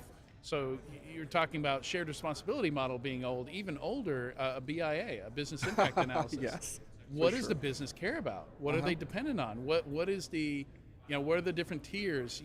Can we be down? Like we can't stand to be down for less than an hour with this component. Yeah. And understanding that, because your third-party risk management program has a long tail, so you've got to prioritize that. And a BIA, I think, is a great way to do that. And I'm surprised more people don't do it. That it's not a standard input to a security program. Yeah, it's interesting because that specific concern is kind of the third pillar that we bring on the report around kind of the third-party concerns, right? Especially when you had incidents on 2024, like the one in Change Healthcare, CDK Global, right? These, if you look at what happened to them, it's your, garden variety ransomware. Yeah. However, because their availability was affected, right? The systems were down. Their customers couldn't operate, right? Health insurance couldn't charge, car dealerships couldn't sell. Across the country, right? It's really puts into perspective again, kind of the whole BIA thing you talked about, right? How much those companies were aware that, okay, I have like kind of a single point of failure here, right? And again, this is not some sort of, we shouldn't be automating all this business critical. No, the nature of business today is to try to find those kinds of efficiencies, right? But sometimes in the rush to find the efficiencies, right? We don't quite understand some of the risks that might be involved in it, right? And so... Well, the other component of resilience is agility. Correct. Right? If this supplier went away tomorrow, and it's something that you rely on day to day for operations, how quickly could you make that shift? Yes. And a lot of that has to do with your architecture. So CrowdStrike, I think, is another interesting example here where it wasn't a data breach, but it was an incident. It was an availability incident for a lot of companies and led a lot of companies to have to think about, okay, like this is, and it was kind of a black swan event. Yes, that certainly was one of those. Yeah, yes. It's where I don't think anybody anticipated that or even realized how much CrowdStrike, that Falcon host product was touching. Yeah. Well, if anything, it was a huge ad because now you see how many customers they have. Yeah, yeah. And I thought that was really interesting. Like again, with humans are bad at predicting. So many people with the hot takes on, CrowdStrike is done now. They're finished. They're never going to come back. Not. Like, no, that makes no sense. Like, yeah, but again, it's about if you never mess up, if you're a vendor and you never mess up. Your customers can never fully trust you. Yeah. Maybe it's 9% trust, but if you mess up and you handle it correctly, that's where the 100% trust is. That's what I mean? You have to mess up well. Yes. You have to fail Which is gracefully. Hard. Yes, you must fail hard. gracefully. Yeah. But I think that, look, if the examples of CrowdStrike, the examples of Change Healthcare help people be more, also, I mean, again, we talk a lot about the cybers, right? A lot of what we see on the show floor fears about the cybers, and they're going to break in, and there's malware, and there's the next flavor of whatever they are. But availability is a huge concern. It's something, it's core. You cannot, protecting something means it has to keep running, right? And we always try to bring kind of the what we talked in the report kind of back to the ground floor level, right? It's not all nation state. It's not all, this dastardly vulnerabilities. No, there's a lot of errors. Somebody tripped on the power cord kind of stuff, It happens, A lot, and a it's lot of very people don't damaged. even think about that part. Correct. Like they're only interested in the breaches. But yeah, so many non-malicious errors that result in all kinds of Correct. incidents. Yeah. So as we wrap up, I think there's like 4 main areas. Do you want to summarize the report, and then we'll wrap up the conversation? Sure, Yeah. sure. I think we touched on all of them Wait, or most of them, but let's but it go would be over good to go of down the course, list, Of course, yeah. So main finding that we want to talk about is really the growth of third-party exploitation. Sorry, excuse me, third-party involvement in breaches. They were not the ones exploiting. Yeah. There are some, not a lot, but so went from 15 to 30%, and there's like kind of a few pillars there, right? We talked about the vulnerability management piece, right? A lot of these are, I bought a specific solution from a company and that solution was found to be vulnerable, right? It was especially hard this year, right? There was a lot to talk about for sure, given that if you look at 2023, it was mostly like move it and file servers, whereas in 2024, edge of network devices, right? So your firewalls, your VPNs, and those you cannot say, just put it behind the firewall. You are the firewall, right? Yeah. That's our whole purpose, correct. Is to be exposed. Exactly. A lot of concern there. We talk a lot about that. It's something that I think people need to really pay attention.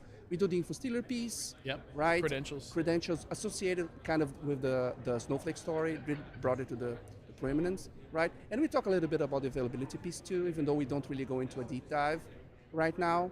But it's really important to understand how those relationships, they touch everything, right? At what we're trying to do, right? If you thought defending your own organization was hard, right? I have bad news for you, right? You also have to think about all those interfaces. Yeah.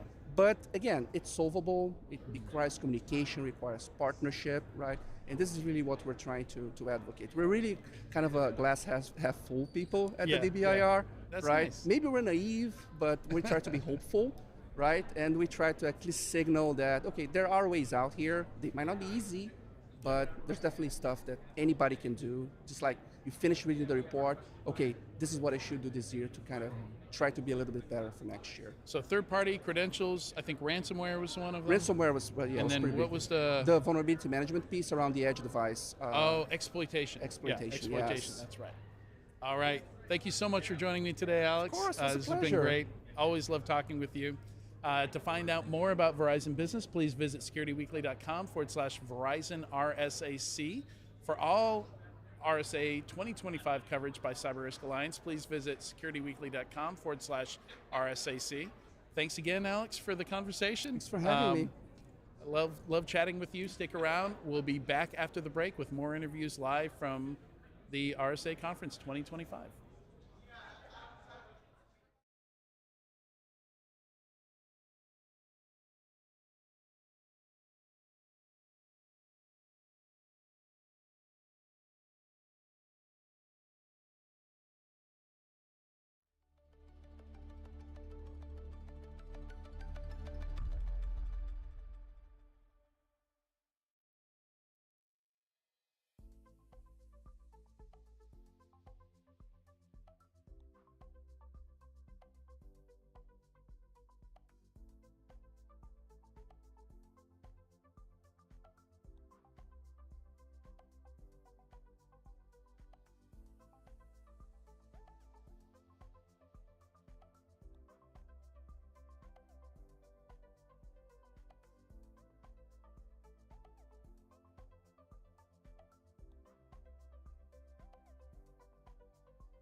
Welcome to RSAC Conference 2025. We're here recording live from the CyberRiskTV Studio and Broadcast Alley at Moscone West. I'm your host, Adrian Sanabria, and joining me for this interview is Jason Mical, Field CTO at Devo. Welcome, Jason. Thank you. Nice to be here. So very interesting conversation today. Unfortunately, we only have 2 spots up here. It would have been nice to have Fred from Detecteam up here, but really looking forward to talking about this partnership here.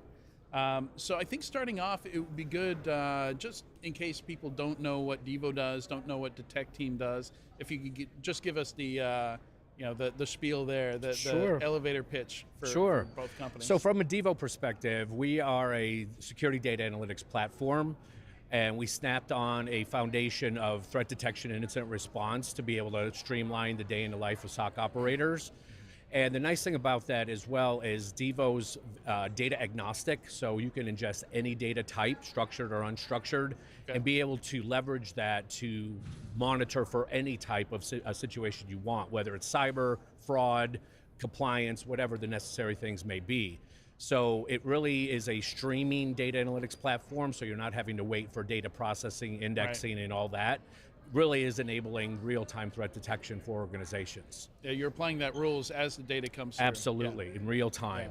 And as far as the tech team, of course, their mode of operation is being able to generate real-world life attack scenarios on the fly using AI to ingest any kind of threat report, like from CISA or any source for that matter, and be able to extract all the TTPs out of it in a matter of seconds. Oh, wow. Okay. And being able to produce a simulation of that attack.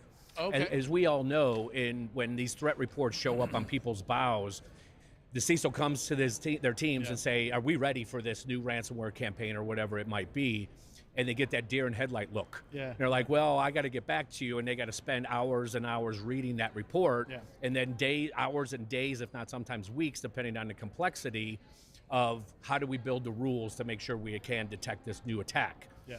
Well, that is a broken process. Nowadays, there is the capabilities to automate and streamline that process. But it doesn't end there, because at the point where you can finally figure out the TTPs and IOCs and all of that, how do you test it? The worst thing that organizations have to traditionally deal with is we built these new rules and we won't know if they're really working until it hits us. Until we get attacked. And we don't want to be figuring out, are we covered when the attack is on our doorstep? So this is the Detecteam engine is allowing the organizations to continuously assess and determine, are my detection rules up to date? Are they being modified when new modifications or variants or changes in this new attack occurs? Because we all know, especially like in a ransomware campaign or any type of traditional attack, the underlying code is always the same. It's repurposed. They change some techniques or tactics, but there's always foundational stuff there. And a majority of the attack sim things are like, well, look for this hash, look for this IOC. And if they change it, then you're like, it's very easy to change. So then you're kind of like, oh, we're covered, but then they tweak it for the subvert detections. Evasions are very easy. Very much so. So that's the real big power of the Detecteam engine, is being able to see if there's a new modification or a variant, make sure you're up to date, your detection rules get automatically updated, and you can simulate it to make sure that, not just your detections are there, but your incident response playbooks. What are my playbooks kept up to date to be able to respond automatically and efficiently? Yeah. So two really important things I see there. One is not everybody can afford the detection engineering talent that they need. Right. So I think it's super important for vendors to be able to provide that. Yes. And then the other side of that, a lot of security people just don't have engineering backgrounds. They don't think about quality assurance and testing their stuff. Like an example I often use is from the Equifax breach. The company did a lot right. They were very quick to respond. They knew it was a concern. The emerging threats team produced a snort rule to detect an attack against the Struts 2 vulnerability, and they handed it off to the SecOps team who deployed the snort rule. Neither team thought to test it to see if it worked, and it did not work. Right, exactly. So, a very important component here to have that kind of feedback loop, because even existing rules, I imagine, you've got to go back and test those because the data itself might change. Right. That you're streaming into the platform that you're changing. Oftentimes, different logs, events, and things like that, you upgrade to a new major version of something. I remember from managing SIMs back in the day where you had to have a parser for everything. Yes. It was a bad day when you found out one of your major platforms had a new log format. Right. Then somebody would have to go back and rewrite the parser. Yes, exactly. And until they did that, we couldn't do anything with that data. Right. That data was useless to us. Right. And even if it fired some type of high-level alert, if the data that's produced to the analyst is not parsed correctly, I don't know what to do with this thing. So yes, that's a never-ending battle for the engineering and the analysts. And if that detection rule is expecting an IP address to be in this format, in this field, in a certain way, and that changes, those detection rules can start failing without you being aware. And you don't want things to fail silently. Right, especially when it's actually hitting your bow. Yeah. So let's see here. So how does that integration work? Is it pretty simple integration for people to implement? It really is. The nice thing about plug this, together easily? Yes, the nice thing about it is both are SaaS solutions. So bottom line is when you spin up your environment like the Devo security analytics platform, you create a user account with the access necessary for API connections to the Detecteam tenant. And it does it from twofold. One, it's going to be able to automatically deploy the detection rules when they get created, but also be able to send the data to the SIM to make sure the rules are working. It's very simple, but another unique thing that I think is very powerful for the Detecteam side of it is when you configure and you say, I'm going to launch this simulation, you can also, before you launch it, go into the simulator library and say, this is my my technology stack in my environment. This is my EDR, this is my firewall, this is my proxy, this is my blah, blah, blah, blah, blah. So that way, when you launch the simulation, it's 100% replicating what it would look like live in your environment. So it's just not throwing IOCs and data, it's 100% replicating what this thing's gonna look like. So that's a very, very compelling piece of it. But once you go in and configure the tech stack, you go in and configure the APIs, you're ready to go. Yeah. And then you launch simulations on the fly, you can build your own simulations if you had custom use cases in it that you needed, like insider threat or whatever, application monitor, whatever the scenario might be, you can customize on the fly your own attack simulations in Detecteam. But the nice thing is, because of this integration is so strong, if it generates the data sources from the telemetry selections you choose, the parsing's already there. It knows how to send the data in the right format so the detection rules will fire, and the presentation layer is parsed out so the analyst can get the context they need. Right. Yeah, and just thinking about the workflow from the analysts themselves, this kind of elevates the type of stuff they're doing day to day. It does. And instead of spending as much time writing the code for the detection, things like that, what do you see them doing, and what's the cadence of using the product? Is this something where you find people on a weekly basis, they're generating new detections, they're testing them? Is it a daily thing? That's a good point. So there's multiple use cases in that environment. One could be if there's a new thing that hit the wild, I got to load this thing in and let the tools do it. That triggers activity. That triggers activity. But secondly, Detecteam comes out of the box with a very large library of simulations. They're always monitoring the new attacks in the wild, so they'll create their own out-of-the-box simulations. So think of purple teaming exercises, or tabletop exercise or things like that. People schedule and do those on a regular basis, right? Well, the thing about this is you could say, all right, once a week, once a month, once a quarter, I'm going to launch a handful of attacks to make sure our detections are current, but also our incident response and incident handling procedures are current. So that's a regular thing, because if you're not doing that as a security operations center and you're just waiting for something to hit you, that's the worst time to fine tune. Yeah. So it needs to be reoccurring regularly. But then again, the nice thing is that having the flexibility that when something new hits the wild, it takes me seconds to generate it and test it instead of weeks, if not months, to do it. And as you mentioned purple teaming, I imagine this is like a really good intermediate step to get you ready for actual humans to come in and do pen tests, Yes. purple teaming, that kind of thing.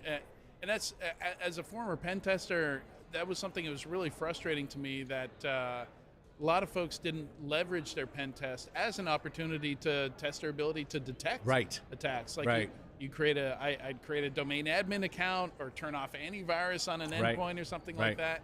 I know there's alerts telling them that these things are happening, but nobody sees it. Exactly. And it also addresses, I think, one of the biggest issues, one of the biggest gaps we see is we'll see vendors come out and say, we detected SolarWinds or something like that.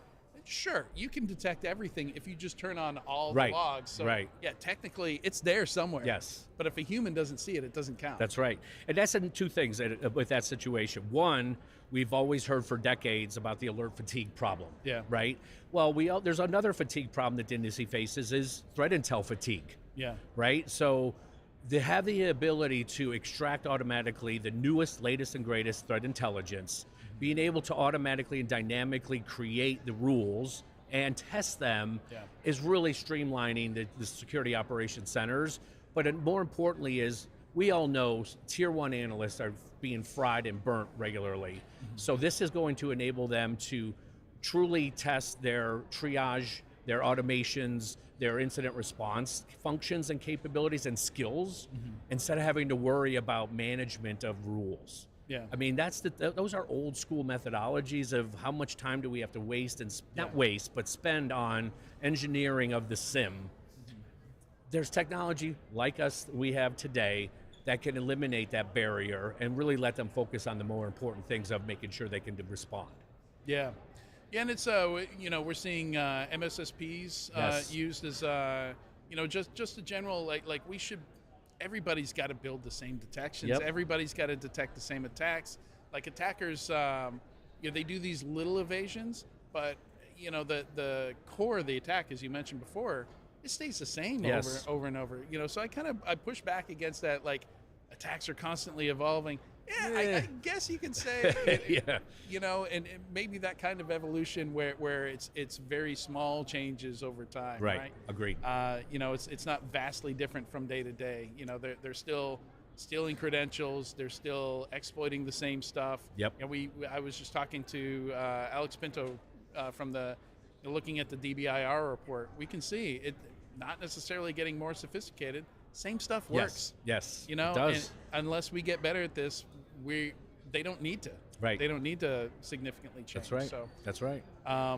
But yeah, love the automation, the orchestration, the integration between the two of them, because it's just way too much manual stuff still going on. It is. I mean, we've lived in, when SOAR hit the market years ago, everyone was like, okay, we can automate a lot of the mundane steps.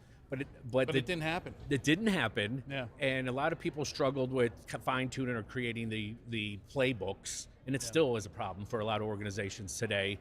But there was never the thought about automating the detection process. Yeah. And we're at a stage now, it's 2025, we need to be at that stage now. Yeah. So you mentioned a good point, the MSSPs, that's a huge vertical market for Devo. Oh yeah. It's huge because we have multi-tenancy out of the box, and with the capabilities we have for our managed service providers and MDR providers. This is another very powerful thing, is they like to sell their secret sauce of building their detection rules, but at least now the Detecteam engine can test them. Yeah. Right, and they could go to their customers and offer as a service to say, every quarter, per our SLA, we're going to do a threat assessment and detection assessment for you. FYI, we're doing it on the 30th of this month, and we're going to launch multiple attacks just to show that we got you covered. Yeah. So that's also very important space for us, is making sure our partners in the MSSP and MDR arena are spot on and can meet the SLAs that they agree to. Yeah, and that's a kind of do once, share, use many model. Yes. It doesn't make sense for 100,000 organizations to create their own artisanal detections, all for the same attack, all from the same ransomware threat actor. Right. It just makes absolutely no sense. We should, do more of this, figuring out how to benefit, build once, use many. Right. Well, think about it. We've been in the industry a long time. When we first were doing incident response and we found IOCs, we would shove them under the carpet. We do our own little thing so it doesn't hit us twice, but we didn't share.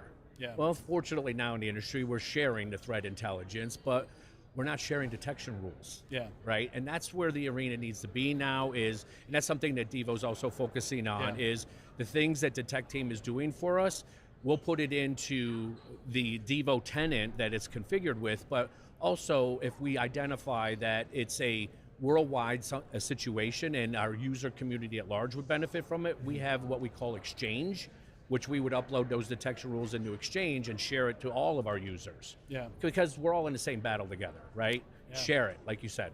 And it's a great point. It's I gave a talk yesterday, and one of the highlights, one of the main points of it was attacks are public, defenses are private. That's right. That's right. We need to share more. Absolutely. So you basically, that was the crux of that slide that I had, which was I think the most important slide Absolutely. in that talk. Absolutely. So excellent stuff. Thank you so much, Jason, for joining me today and having this conversation. Appreciate it. Thank you. Be safe, everyone. To find out more about Devo, please visit securityweekly.com/Devo RSAC. For all RSAC 2025 coverage by CyberRisk Alliance, please visit securityweekly.com/RSAC. Thanks again, Jason. Thank you. Yeah. Stick around.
Welcome back to RSAC Conference 2025.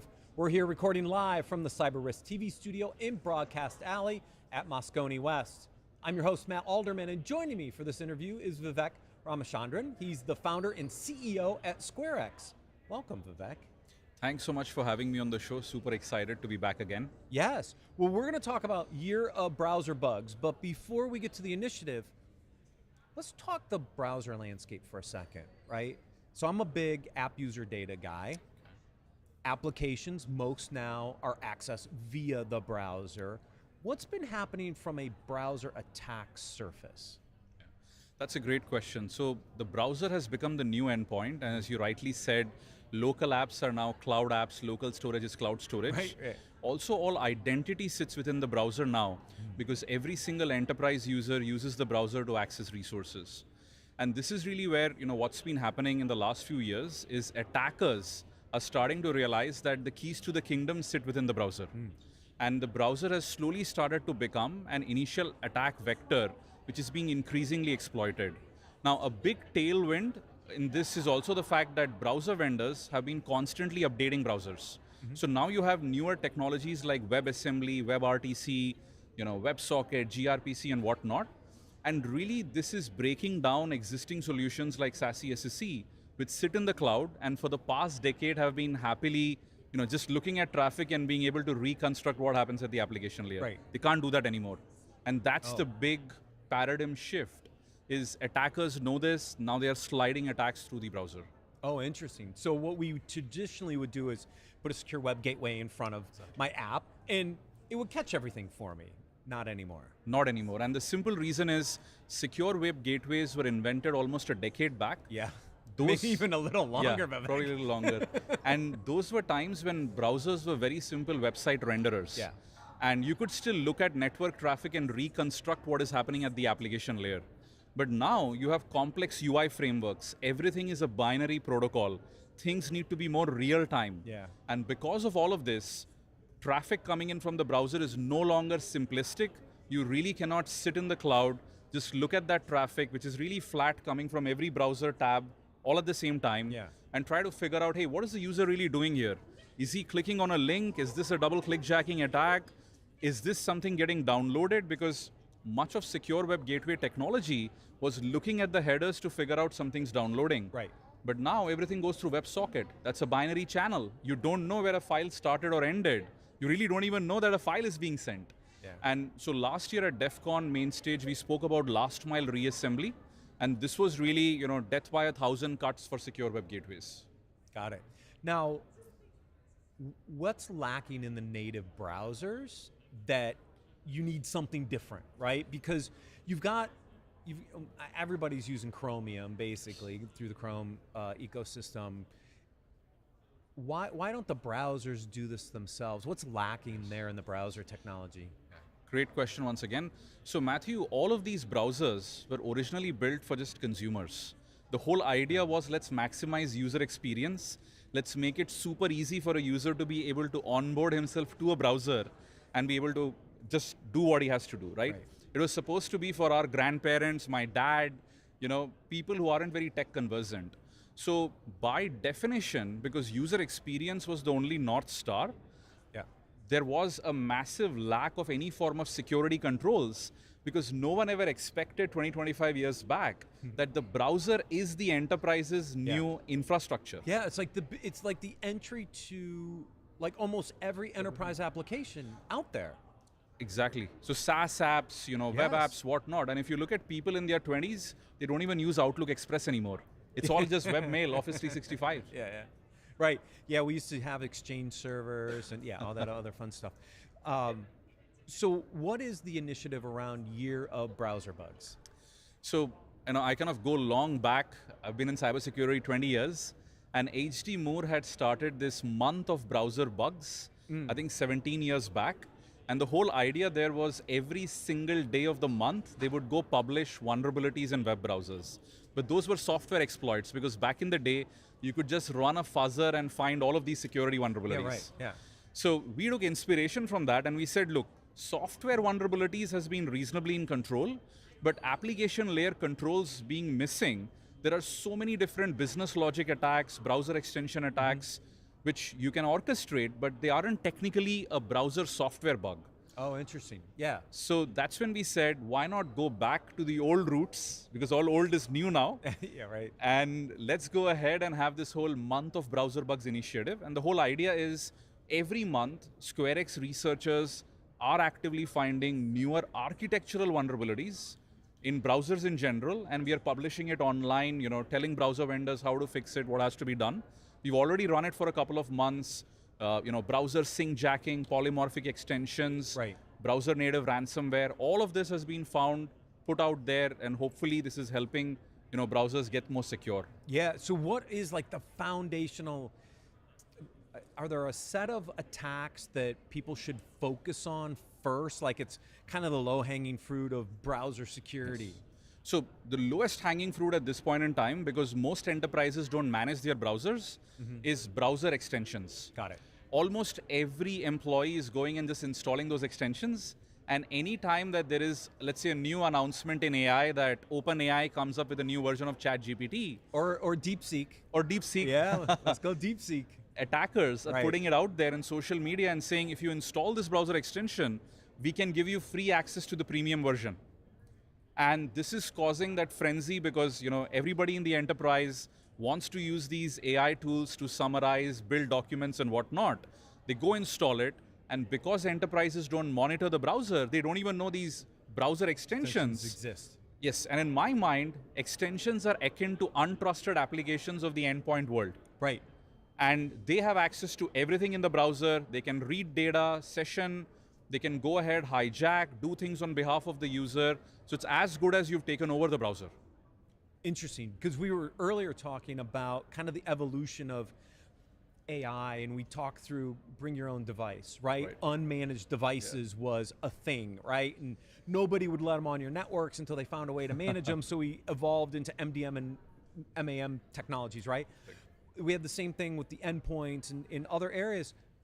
We see the same thing now with the browser, right? So the browser is now the unmanaged asset in the environment that creates an attack path, a very important attack path because it can get access to critical applications.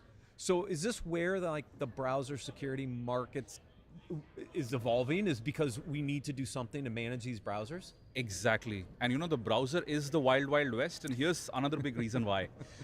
We are so used to in the enterprise to be in full control of every application we deploy. Yeah. So when a newer version of an application comes, you decide whether to deploy it or not. Right. But the browser completely breaks all of these rules. Just remind yourself of the number of times Chrome tells you to update in a month. I know. So which means the applications are changing all the time. As an enterprise, you have zero control. And this is really where what we are starting to see is as attackers are starting to exploit this more and more, enterprises now have a heightened sense of awareness that there's a massive visibility gap in the browser. There are so many attacks which can live and die the entire life cycle within the browser itself, identity attacks and whatnot, and hence it's important to level up and actually have browser native security, which is tools which can natively sit within the browser, secure it, give you that visibility, block attacks right there, dead in the tracks. Right. So we can force an operating system update, not necessarily force a browser update. And Chrome does a pretty good job of telling you when there is one. Sometimes it'll just do it anyways. But then it goes from green to yellow to red, and eventually you realize, oh yeah, I should really restart my browser. But that leaves a pretty big window for potential attacks to happen, right? Absolutely. So one is definitely the whole software vulnerabilities themselves. Yeah. The other is users just using the browser to just callously flaunt every single policy that you have. I'll give you the most common example, single sign-on. Almost every employee uses that as a convenience feature to sign up on random websites. Oh yeah. Because, hey, sign in with Google, sign in with Microsoft. And this is really where your corporate IT, your shadow SaaS, is actually expanding its footprint via the browser. And because you have no visibility, you really don't know what's happening in there. Exactly. I think about that now, right? Like, I want to log into this application, just log in via Google. Exactly. Boom, done. Yes. But what you don't understand as a user necessarily is the potential downstream risk of doing that. And so now you've created a new attack vector. Absolutely. And I think once enterprise identity leaks to all of those third-party websites, there's very little you can do. Now, I can give you an example of a very worrisome attack. Almost all employees tend to go online and try to find tools where they could upload a document and get a PDF. Right. Because most employers don't want to get you a PDF conversion license. Right, the OCR license, yeah. So what attackers are doing is they are putting up these ads, and this is all your malvertising, and then targeting specific employee locations by city with those ads, and having you sign in with Google. So now here's what's happening. An average employee goes in, signs up with Google, uploads a document. In that third-party app which the attacker controls, everything just works perfectly, but now the attacker knows your organization, the name of the employee, and what document he just converted. Right. And so we are seeing a lot of this. So do you use that now to create a potential phishing or business email compromise attack, right? Because what you've done is you've given up some data, you've given up the organization, you got a valid email address. Like, can you now craft some really interesting social engineering attacks off of that? Exactly, absolutely. Because here's what's happened.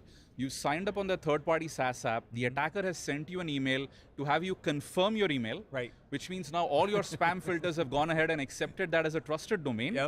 And then most of the time when people create these documents, they want to share it with other people. So many of these tools even have share inside your organization. And that becomes an easy way for an attacker to then laterally start growing within the organization, kind of breaking in. So this is something we are seeing more and more, is rather than using those plain vanilla broken English spear phishing emails, just use these apps, which everyone in the organization is searching online for. Right. So what do you, we've got your browser security field manual here, and I need you to sign it when we're done, but how would you recommend an organization to go through and start to build a secure browser environment? Like, what are the steps they should take? So I think to begin with, start managing your browsers like yesterday. Almost every single browser allows you to do central management, just like mobile devices. And this is something you can do. Chrome has Chrome Enterprise, Edge has the same. Even Firefox and Safari, kind of lend you to some level of remote management. Once you do that, lock down what essentially you don't need. As a simple example, if you're a bank, you probably don't want people installing random extensions. So immediately lock in and harden the browser. Now beyond that, you probably want a browser native security product to go ahead, give you that extra visibility. SquareX, a bunch of other folks have been building something similar. And that is really where now you're kind of building that whole layered approach to security, is manage the infrastructure so of the browser. essentially manage all the browsers. Yes. Harden. Limit what you can install, right? Just like if you don't have admin privileges, you can't install software. It's basically the same thing in the browser, right? Just not allow them to add extensions, and then layer in a browser security product. Now, are those products basically browser plugins themselves then? Yes. But just trusted ones, right? Yes. So what's been happening is, I think there has been like this whole split between should you have a dedicated browser or should you go ahead and integrate with existing browsers? And what I typically tell CISOs is, look, if browser is the new infrastructure, you don't want to own infrastructure, because at any point something goes wrong on a website, there is a user experience issue, the security team gets blamed. Instead, if you're deploying a browser extension, you are controlling and securing the browser infrastructure. And browser extensions are totally silent, sit in the background, nothing really changes in the main browser. The user experience is identical. So just like you're deploying an endpoint EDR agent, which just runs in the background and secures you, secure browser extensions can convert any browser into a fully secure managed browser, giving you full visibility into what's going on and block attacks right there. So keep your Chrome, keep your Edge, keep your whatever, Mozilla, Firefox stuff, keep what you're using, essentially manage it, harden it, and then layer in security on top of that. Then you'll have a much better secure browser environment. Exactly, and the exact analogy I would use is, this is what we've been doing at the endpoint for the last 25 years, right? You want to be operating system agnostic. Regardless of whether it's Windows, Linux, or Mac, you want your EDR just to run, give you the same level of coverage and depth and attack visibility regardless. And this is exactly what needs to happen in the browser space as well, if we all believe in the thesis that the browser is the new endpoint. So do you call this market browser detection and response? I would love to call this market that, and SquareX is trying to pioneer browser detection response, and the whole idea is building an EDR for the browser. So if we say we are, a browser is the new endpoint, then you require an EDR for that endpoint. Right. That's what we are building. Perfect. Thank you, Vivek. Thank you so much. If you want to learn more, please visit securityweekly.com/SquareX RSAC. Vivek, thank you so much for joining us. Thank you so much. Thank you. Everyone, stay tuned. We have more interviews coming up.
Welcome to RSA Conference 2025.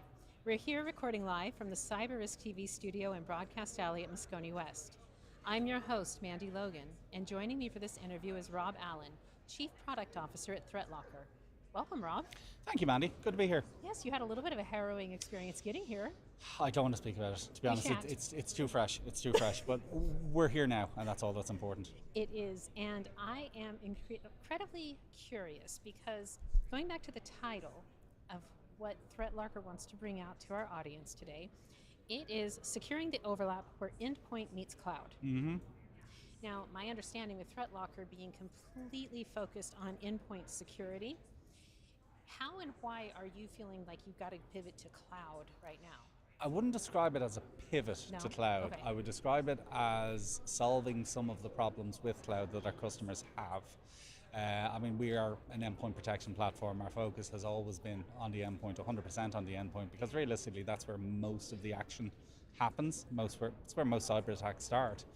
But equally, customers have concerns. They have aspects of their infrastructure that they're worried about. I mean, Office 365 is probably the biggest one right now because a lot of organizations use it, and it's a prime target for bad guys. So it's one of the things that we have tried to address for our customers. Again, a lot of the developments that we make, a lot of the things that we do come from customers saying, hey, it's really cool all of those other things you do, but could you do this as well? Okay.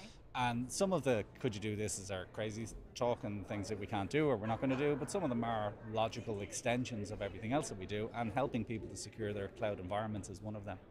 That's interesting, because I was actually curious on whether or not you as a company had gone, hey, so many people use Microsoft 365, we need to also pay attention to this, or it sounds more like it came from the customers. It's a bit of both. Okay. It's a bit of both. With most good ideas, we kind of have inklings of where people's problems are, but equally customers say, hey, it would be cool if you could do this as well. I mean, even we look at ourselves as a customer because we use our own software, we use our endpoint protection, obviously, we use Office 365. Office 365, how would I put this, is always a concern. I mean, there's so much information out there. I mean, you're a stolen token away from a data breach in a lot of cases. I mean, in my previous life, I worked for an IT company back home in Ireland before I joined ThreatLocker, and again, stolen credentials, phish credentials, email takeover. I mean, I won't say it was a daily occurrence, but it was quite a regular occurrence. And I mean, over there, you've got GDPR to worry about, you've got data protection laws that you need to concern yourselves with, but I mean, it's the same here. The problem is the same. And despite all the attempts, it's not one that's been solved. Because, I mean, saying, 2FA everything. Absolutely, everybody should 2FA everything. But even as an organization, I mean, we've got 550, 600 staff. Not all of them have phones. So 2FAing all of them is not that easy. And as I said, even if you do have 2FA, then token theft is a serious concern for a lot of organizations as well. So it's something we can help with our cloud control. Absolutely, and I'm also curious now, I got to attend Zero Trust World, which was fantastic, and one of my highlights was speaking with your special projects team. Yes. And of course I had a lot of questions about ring fencing and about other aspects, so I'm curious, whenever you saw this rise, this need, and go, wow, we need this, did you feel like you already had the staff in place that was going to handle it technically? Yes? Oh, absolutely, yeah. Absolutely, yeah. Okay. I mean, we're very much of a mindset of if we need to make something, if we need to do something, we will build it. We've got an incredible development team. They can turn things around, as quickly as any. We've got, as you said, the special projects team are incredible. That's fantastic. And look, they have the best job in the world because people just throw wild things at them and say, go and investigate this, or how do we solve this problem?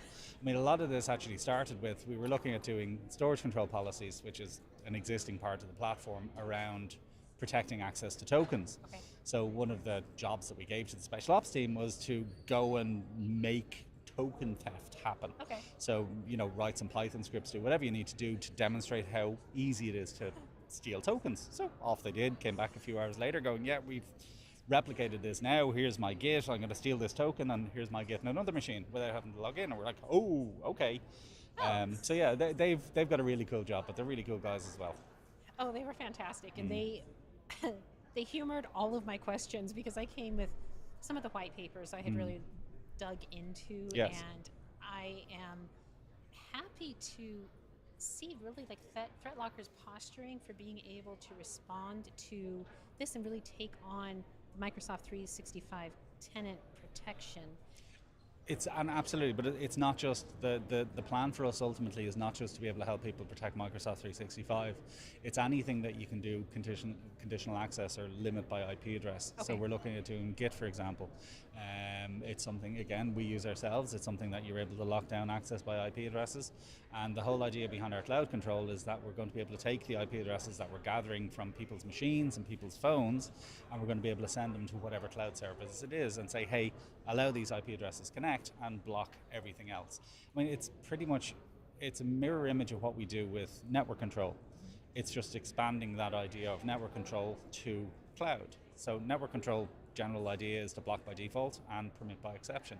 So only allow the devices dynamically that need to connect. This is exactly the same thing, but for cloud services. So we're, as I said, we're looking at doing Git, we're looking at doing G Suite, we're looking at expanding into other cloud services that will allow or be able to take those IP addresses in and allow access to them.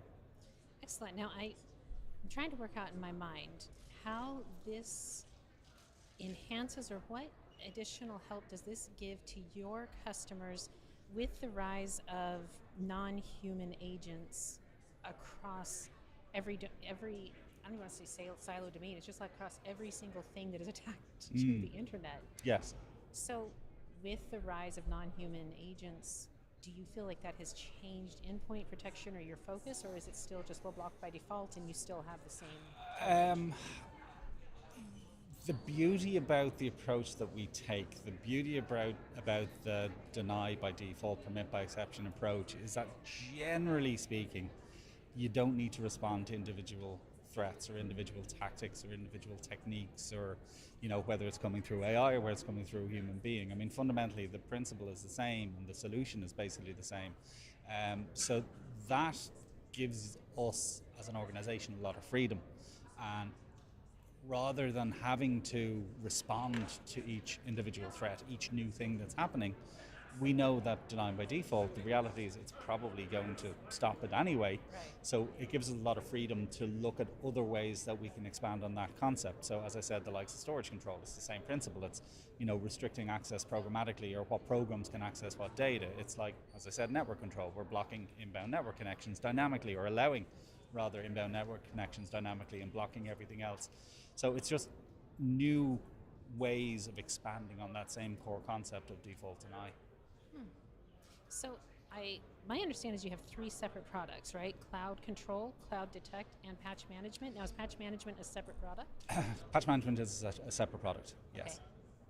Okay. And can you explain more of what that is? Sure. So Patch Management, the reason we decided to do Patch Management, and again, a lot of these things that we end up doing are kind of logical extensions of what we're doing anyway.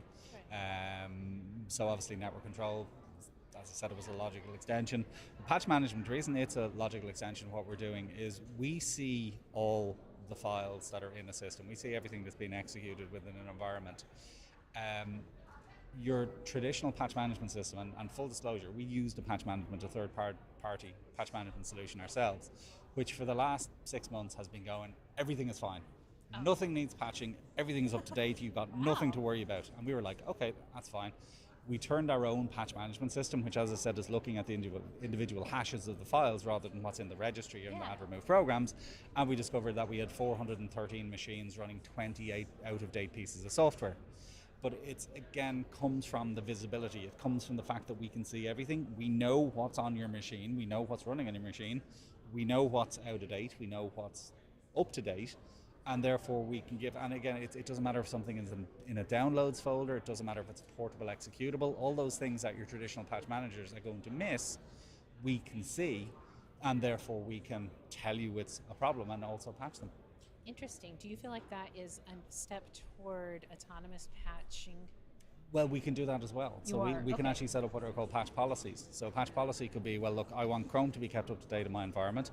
I don't want it to be on the absolute latest version immediately. I'm going to give it a 3-day window after a new version has been released, and then 3 days comes, Chrome gets patched on my machines. So yeah, it is possible to do it autonomously as well. It's not that you have to manually go in and click, patch on every machine or every piece of software. Now, my understanding is that ThreatLocker does not use AI. That is true. Okay. We very limited. We have tried it in very limited scenarios with mixed results. Okay. So, for example, please. I'll give you an example. So, we at Zero Trust World, the other product that we released was web control. So, effectively web filtering, done through the ThreatLocker agent, managed through the ThreatLocker portal. Obviously, with web control, one of the big challenges is categorization. So knowing what a particular website is. So securityweekly.com, what is that? So we have, partially we've got human beings who are actually checking things out. So when our cyber heroes basically get a request for an exception to be made, they will check it out as a human and say, well, this is a Security Weekly website. We have investigated or started trying sending some stuff to LLMs to try and get the same information or try and see what an LLM will say. And as I said, the results have been somewhat varied. It's sometimes right, but often wrong. And wrong with confidence is a really interesting part of it. It's not just, I'm not sure about this, maybe it's this, maybe it's not. It's not. No, it's definitely this. It's not that. So we have, as I said, tried implementing it, not in terms of the core of what we do, not in terms of what we allow and what we don't allow. That's still 100% AI-less, but we are dipping our toes into the water, shall we say, in some areas with mixed success. That's beautiful. I mean, knowing that you're trying it and getting the mixed success and not just forging ahead when it doesn't actually make sense. Absolutely. And not calling out that, the hyperbole of just everything being AI driven when you're saying there aren't the actual results for it. To me, that's comforting. It is. It's one of my pet peeves, shall we say, with the cybersecurity industry as a whole. It's not just my pet peeve with the cybersecurity industry, and I have to confess, I fell for it as well. So I have a completely off the subject, but I have a pool robot at home which cleans my pool, and it's an AI pool robot, believe it or not. Now, the AI pool robot is the stupidest thing I have ever come across in my entire life. It basically does, and I don't know if wheelies is a thing in America. Is wheelies a thing? Absolutely. So it basically I do in my wheelchair. it basically goes along the bottom of the pool and then does a wheelie for no reason. But this is my AI pool robot. So as I said, and it's not current. It's not because no. It just feels okay. I'm going to do a wheelie. I'm going to pull a wheelie now. So and again, I bought it because I thought, ooh, AI. I don't know what it's actually brought to the. I'd be far happier if we just go around the pool and pick up stuff, but no, it decides wheelies are the appropriate thing for a pool robot to do. Or this is Rob deciding that AI can't have fun. Look, I'm not going to stop. I'm not going to stop anybody from having fun, but just not when you're supposed to be doing other things like cleaning my pool. Incidentally, my pool robot's on now on its way back to the pool robot company to send me another pool robot, which is again will have AI. Maybe it's not just won't be a stupid AI this time. Hopefully. Let's hope. Maybe it'll make like nice poetry or something else to help you out. Now, back to this though. Sorry, that was my fault. No, I don't think there's a fault in that at all, but I do want to make sure our audience understands like the integration for using cloud control. What does that look like and how quickly does it help the security teams that enable it? So cloud control specifically is really, really easy. I mean, effectively, we are gathering IP addresses from any device that's running ThreatLocker. So any Windows machine, any Mac, every Linux machine. Basically, they're all reporting their external IP addresses back to ThreatLocker. We've also developed apps for iOS and Android, which effectively do the same thing. So it's basically just saying, look, this is Rob's IP address now, this is Rob's IP address when he leaves home, this is Rob's IP address when he's on a plane, this is Rob's IP address when he lands in San Francisco. And they're basically then pushed up to a named location in Office 365, which has been configured to allow those named locations to connect. So it's really, really simple. It's not a heavy lift in any way, shape, or form. It's really simple to set up, really simple to configure. It's just a matter of gathering IP addresses and adding them to named locations. Fantastic. Rob, thank you so very much for being with us.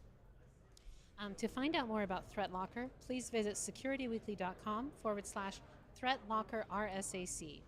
For all RSAC 2025 coverage by CyberRisk Alliance, please visit securityweekly.com/RSAC. Thanks again, Rob, for the conversation. Thank you.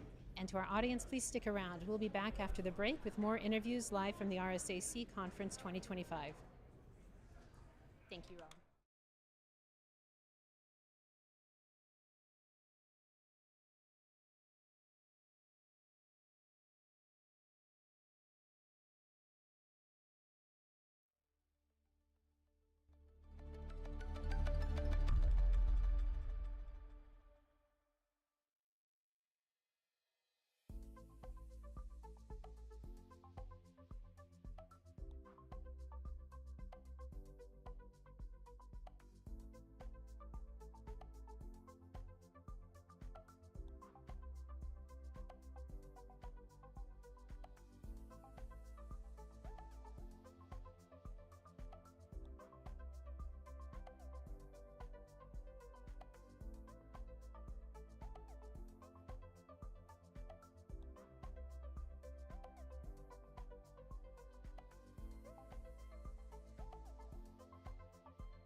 Welcome back to RSAC Conference 2025.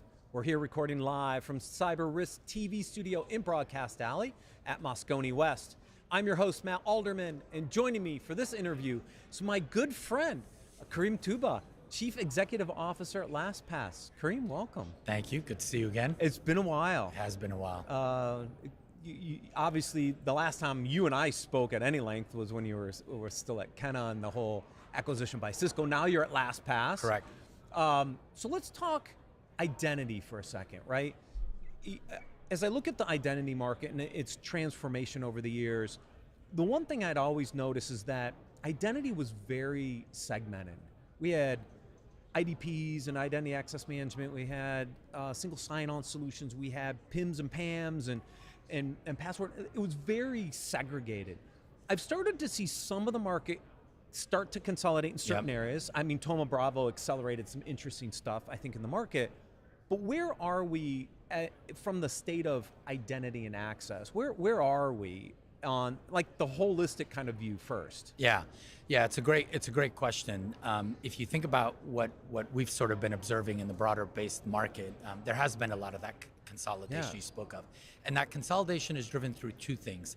It's driven by some roll-ups that have happened in various through acquisition vehicles, but also the understanding of the super large players, the Microsoft, the Oktas, the CyberArks of the world, that, you know, if they started as an IDP, they extended out with IGC, IGA, they extended out with SSO, MFA, because they recognize the value of consolidating those. Right.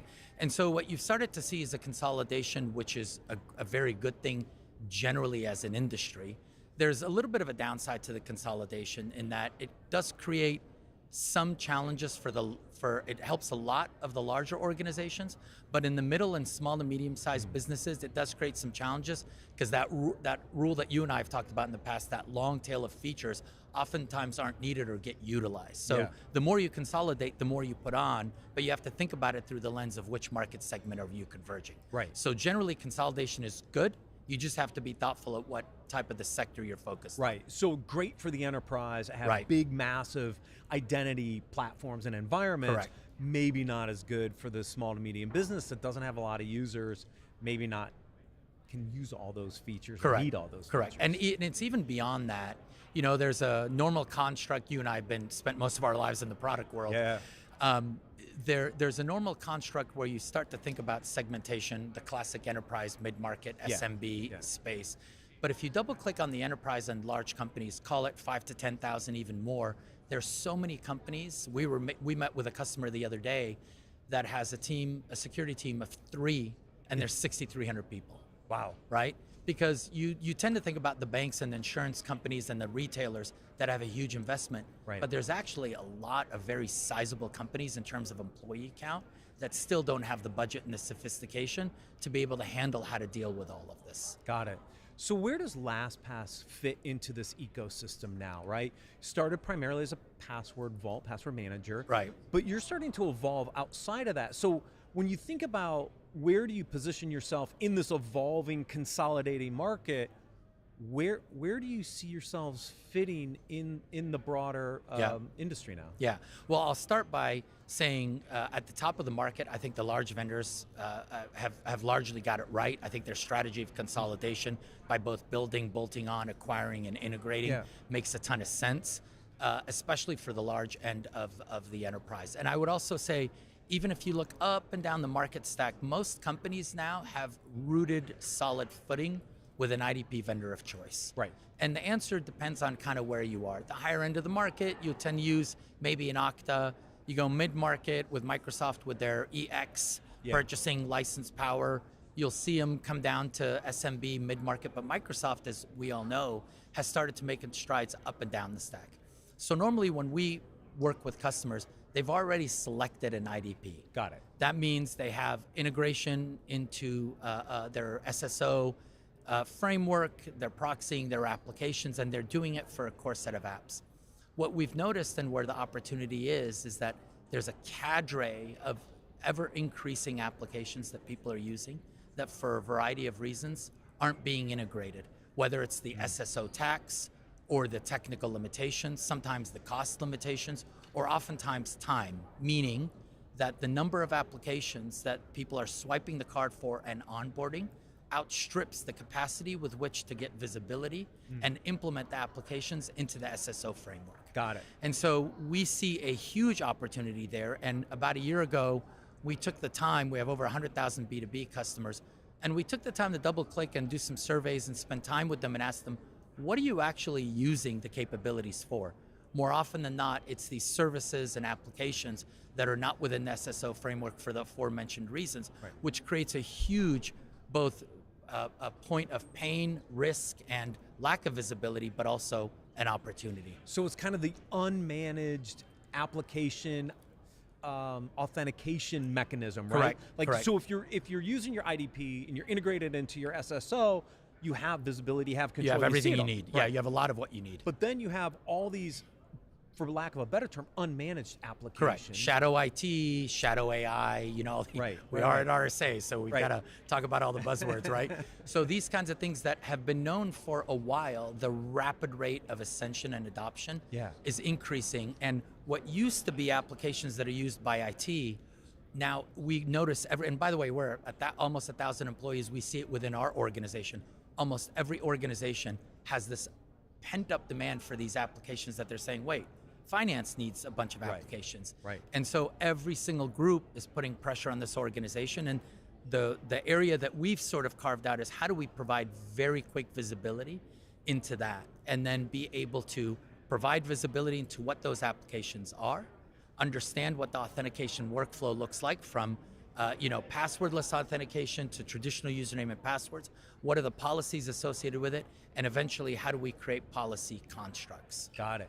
So when you think about the gap is the unmanaged application, but how do you start to provide the visibility? Yeah. Is it looking across the different password, who's using certain applications and understanding concentrations of who's using what apps and then trying to figure out how to group them and get better visibility into that? Yeah, so it's a good question. This week we recently just announced this topic around secure access experiences, which uses the heritage and strength that we had as a password management capability and then extended that to provide visibility.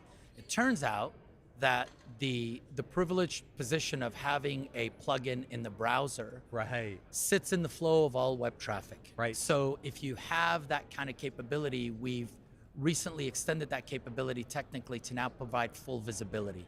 So now I can not only have policies about what types of passwords I can use or enforcing multi-factor authentication, but more importantly, I can now give you full visibility into which applications that you're using that are not within your SSO construct. Right. So suddenly I can light up the board and tell you, wait a minute, this business is using 139 applications that are not integrated in SSO. This is the users that are using them. This is the frequency of utilization. Right. And that provides three really important business value. There's of course the security value. Right. Visibility gives you the ability to understand, am I accessing a non-sanctioned app? There's the business value, which is to say, I'm a user and the corporate application sanction for program management is Monday.com, but a bunch of people start swiping the credit card for Reich. And I want to be able to control and say, wait a minute, Reich is our normal app, or Monday is our normal application. And then thirdly is the economic one. We started to see this, of course, post-COVID. People started slashing SaaS spending, but they never were able to correlate utilization very, very quickly with licenses purchased. Oh, interesting. So now you can use that data to marry it up with the number of applications and the frequency with which people are using. So that application visibility unlocks a treasure trove of value across multiple dimensions. Yeah, because one, it prevents sprawl of applications you don't necessarily want in the environment because they're not sanctioned. And hey, by the way, we're already paying for Monday.com, so why not just use what we've already approved because we've selected that. But then on top of that, it's the ability to monitor how many people are using it to make sure that your licenses are right sized, because who wants to overpay for licenses in this day? So some interesting use cases, and that's all coming from the browser plugin. The browser plugin, the extension. Yeah, that capability turns out, but again, the privilege of the position that you sit in across multiple browsers and operating system, you leverage that matrix and footprint to provide services. And you can imagine that there'll be other capabilities that we can integrate into that as well. Right, because now I think, wait, so now I see all this application, I see all the users accessing it, I can get visibility into it. Now can I start doing some detection and response capabilities or some policy enforcement capabilities? Well, you can define a policy, then enforce the policy, and you can, and we'll start announcing these things in the back half of the year that's currently being built. Policy takes on a different form. Some policies are outright blocks. Other policies are, wait a minute, I'm going to pop up a note that says, this is not a sanctioned application for the business. Are you sure you want to do this? Are you sure you want to do this? That's exactly right. And a really important piece is, again, by virtue of where we sit, we can not only see the access mode or the access to the application, we can see the mode. So now I can also say, wait a minute, which applications are actually using SSO to sign in? Which ones are using usernames and passwords? Are those usernames and passwords complying from a strength perspective? Right. Are they being vaulted? Am I using MFA?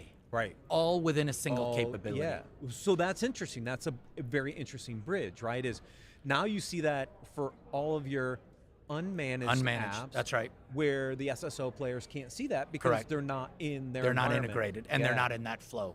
And the best part is, honestly, without deploying an agent. Because this is the other thing we heard from customers. There's so much agent fatigue, right? And I mean, this has been a decade plus problem in the security industry. Easily. Yeah. Right? We went through this big ramp up of agents, then everybody got tired of agents, and then we saw a ramp up with the EDR products. We saw agents again popping back up. But again, I'm seeing consolidation, right? So clients are trying to figure out how to do more with less. They don't want to manage multiple agents, so they'll throw another agent on the box. Plus, look, an agent on the operating system is not really going to help you anyways in this particular case, right? That's right. Being in the browser is different. We were talking earlier with somebody in the browser space. Unmanaged browsers is a gap. Yeah. Unmanaged applications through unmanaged browsers are even a bigger gap. That's right, because there are more of them. Yes, there's more of them. There's thousands and thousands of them, right? I mean, inventories have 6,000 to 8,000 in catalogs to be able to really give people a perspective of what we're talking about. The other thing that we found that was kind of interesting in the research was the user capability and the experience aspect. Identity, I mean, there are 2,000 to 3,000 vendors here. Yeah. The user experience or the number of security technologies that the user interfaces in the security space is tiny. Yeah. Identity is one of the sole categories that's front and center to the user. Yeah. So trying to balance and get the capabilities that you service and push forward in front of the end user, right, and as transparent and easy to use as possible is paramount to getting the identity, getting the users to buy into the consolidation. Yeah. In theory, look, what do we know? We know administrators have been dealing with crappy interfaces for a long time. And, and yes, we all make better versions of it, but, they are what they are. But the user, that if you want them to come along for the ride and have maximum adoption, you got to make it as simple and least intrusive as possible. Yeah, it's all about friction, right? You got to remove as much friction out of the equation or it won't get used. And then these unmanaged applications, you don't get control over them. That's right. Right? And that's the challenge.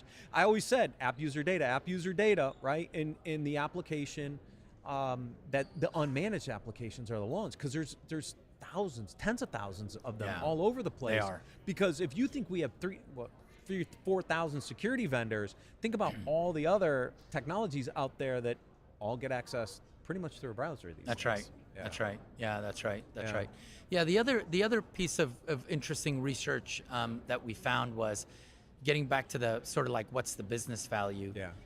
It's not just making sure that people aren't sanctioned applications. I bring up the Reich and Monday example because this was an example brought forward by a customer where they said, we've got multiple applications in a particular domain, and the real impediment to productivity is people use that, then they output the data into whatever format that platform uses. Yeah. And now we go to different meetings that has different format, and people that are processing the data are saying, wait a minute, we haven't standardized on an application for project management, so now I have to orient the application that the person is using with the data that they're presenting, which is an impediment to productivity and consistency. Right. So there's that visibility in what you can actually do with it in terms of ascribing business value is just multidimensional, all rooted in the identity of the user and the applications that they're accessing. Yeah. visibility most people don't have. Yep, not in an easy way. Karim, thank you very much. Yep. If you want to learn more, please visit securityweekly.com/LastPass RSAC. Karim, always a pleasure. Thank you for having me, Matt. Stay with us. We've got more interviews coming up on RSAC Conference 2025.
Welcome to RSAC Conference 2025. We are broadcasting here at the CyberRiskTV Studio in Broadcast Alley, which is Moscone West.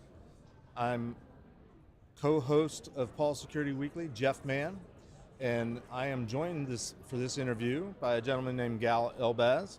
He is co-founder and CTO of a company called Oligo Security. Welcome, Gal. Thank you for having me. So tell me a little bit about yourself and how you got into cybersecurity. Yeah, so I actually started my career at Checkpoint. Okay. Was there for almost a decade. Wow. My okay. job was to find vulnerabilities, both in our products, and help work with developers and fight with developers. Again, depends on which day, but most of my job was involved around finding the biggest 0 days and the biggest applications in the world, and go lecture about it. So this is how I got into security, and this is actually what led me to come up with Oligo. So I'll tell it in a second. Oh yeah, what did make you decide to come up with Oligo? Yeah, so I just look cool. I'm a nerd, and like one of the projects I did at Checkpoint, I hacked Instagram because they're Instagram, and all I needed was just one vulnerability in one open source package. In the beginning, I thought, it's only one vulnerability in one package. There's literally tens of thousands of open sources only in Instagram. Like, how much damage can be done, right? Right. But the moment that we can actually run code, we're like, wait, all we need is just one vulnerability in one package, and we're taking down one of the biggest infrastructures in the world, right? Like this photo sharing library, and all we need to do is just sending you one image in order to completely take over. And like this really made us like to rethink how we look in this whole situation. Like we've been dealing with vulnerability research and hunting for our whole life, right? The co-founders, and suddenly we understood like, wow, there's so much money invested in trying to secure application from just scanning the code, right? But it just became too much, like more code and more vulnerabilities, like an endless a chase you cannot really win, right? And trying to patch everything.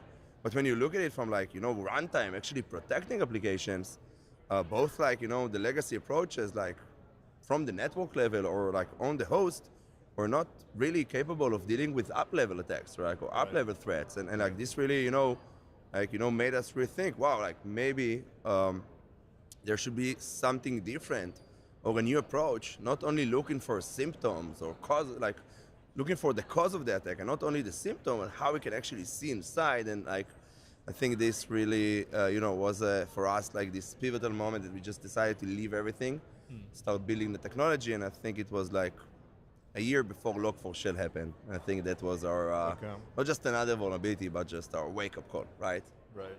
Well, that was certainly an industry wake-up call. And as you said, it sort of illustrated or brought to light that there's most software these days, most applications are built on layer upon layer upon layer of inherited libraries and APIs and open source and closed source, and God knows where it's coming from.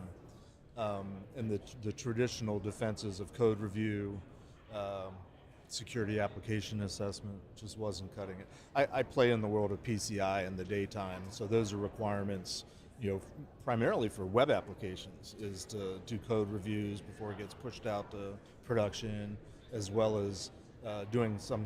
Used to be you had the choice of a security assessment or protect yourself behind a web application firewall. Now you have to do both in version 4. So, what I'm hearing you saying is you were discovering those two things alone don't cut it. Yeah, definitely. And like you're starting right to the point, because like when you look at it from the WAF angle, like I grew up in Checkpoint, right? I know network security, but like WAF was an amazing invention that created another layer of mitigation on the network layer, right?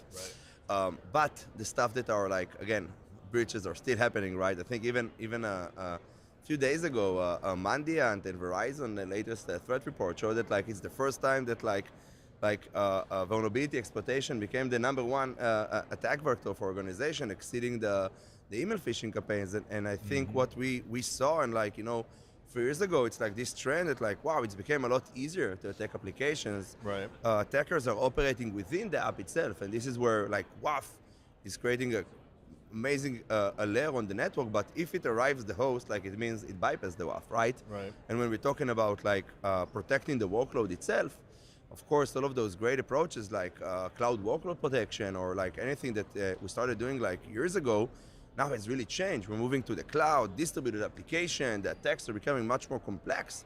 And this is again, all of those approaches existed when Log4Shell happened, right? So what were they? And I think this was like, you know, our pivotal moment to say like, wow, like, no one actually looking inside the app or just looking from the outside, whether from the network or from the host there. But in order to really catch the attackers, you need to be where they're playing inside the app itself.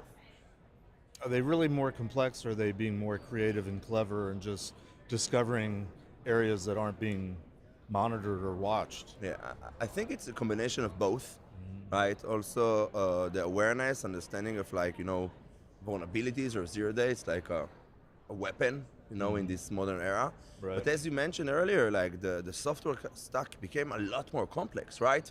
When we're talking about Log4Shell, it's a problem coming and originating from your repos, right?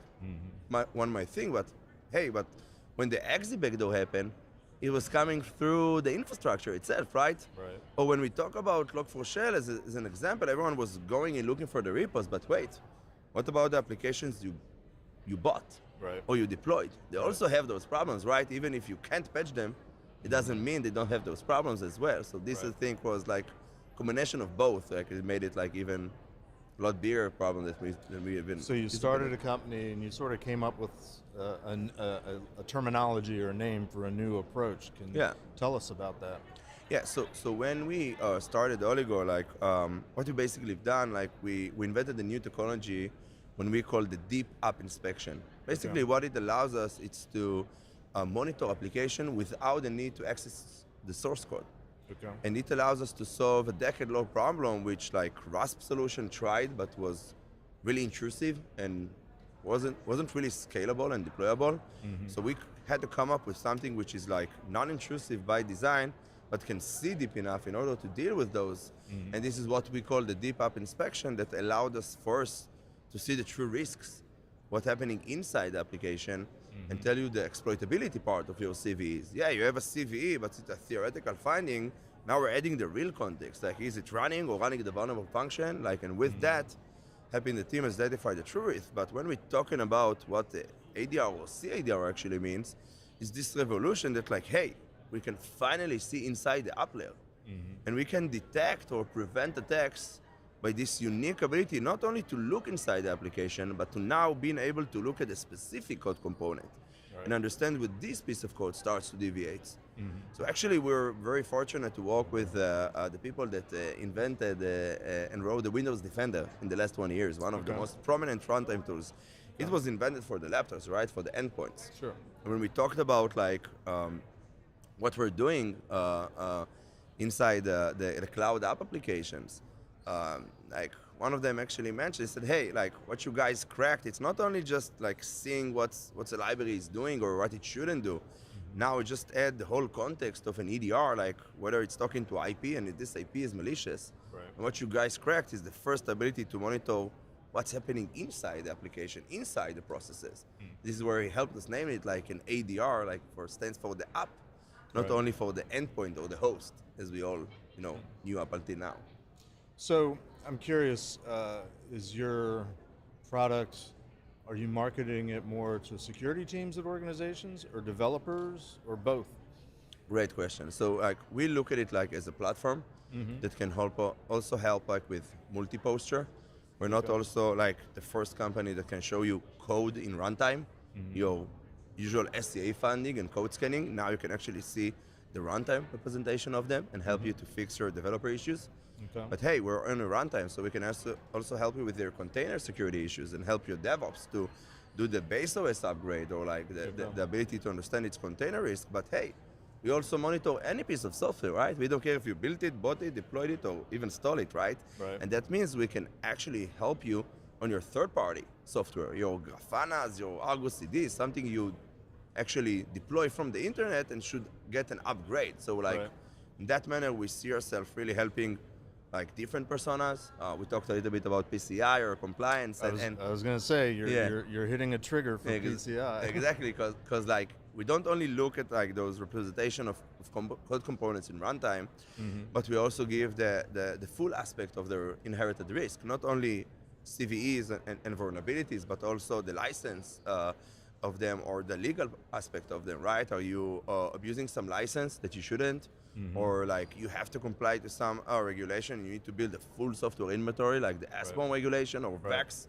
So I think those stuff really helped us to help organization, with their initiatives or like, getting into where they want to be with FedRAMP or really tapping into that, but like harnessing the power of what we've done. Well, now that PCI 4.01 is fully in effect, I, as an assessor, am going in and talking to clients, and I'm starting to ask for the evidence to meet the requirement. It happens to be 6.3.2, and technically it doesn't say SBOM, but what it says is you need to have an inventory of all your system and system components, application components of any customer bespoke software that you've built, and demonstrate that you're using that information you're collecting to find and fix vulnerabilities. A little bit of a paraphrase, but it sounds like you can address that. Yeah, definitely. And I think the industry started like giving it like the right names, right? The SBOM was the software bill of materials, right? Something we took from the industrial, right? Like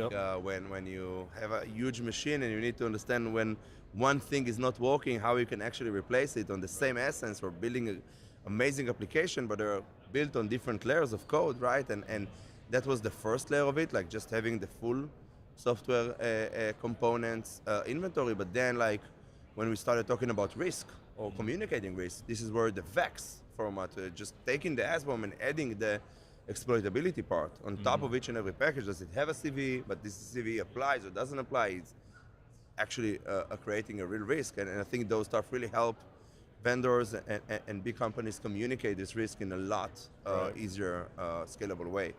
We're at the very beginning of the conference this week, and I haven't had a chance to talk to a lot of people. The vendor floor is not open yet, but CVE has been kind of in the news in the last week or two. But on our show, on Paul Security Weekly, we've been talking about CVEs for months because Paul, the guy that is the main host, he works for a company that part of their job is discovering vulnerabilities, and he's finding through experience, not all vulnerabilities that are discovered get a CVE. Some CVEs are a little bit distracting. Sometimes there's more than one company that's claiming the CVE. Who decides when a CVE is issued is a little bit up in the air. They actually had an instance where they discovered a vulnerability, gave it to the vendor just fixed it with an upgrade, but didn't bother to issue a CVE. And we're all like, what's going on here? The whole, not the industry, but the consumer side of this industry is very much entrenched and trained to jump when there's a CVE. But there's more than just CVEs, and there's more issues than get reported on CVE. How do you and your platform convince your clients, no, this really is a problem, whether it's a CVE or not?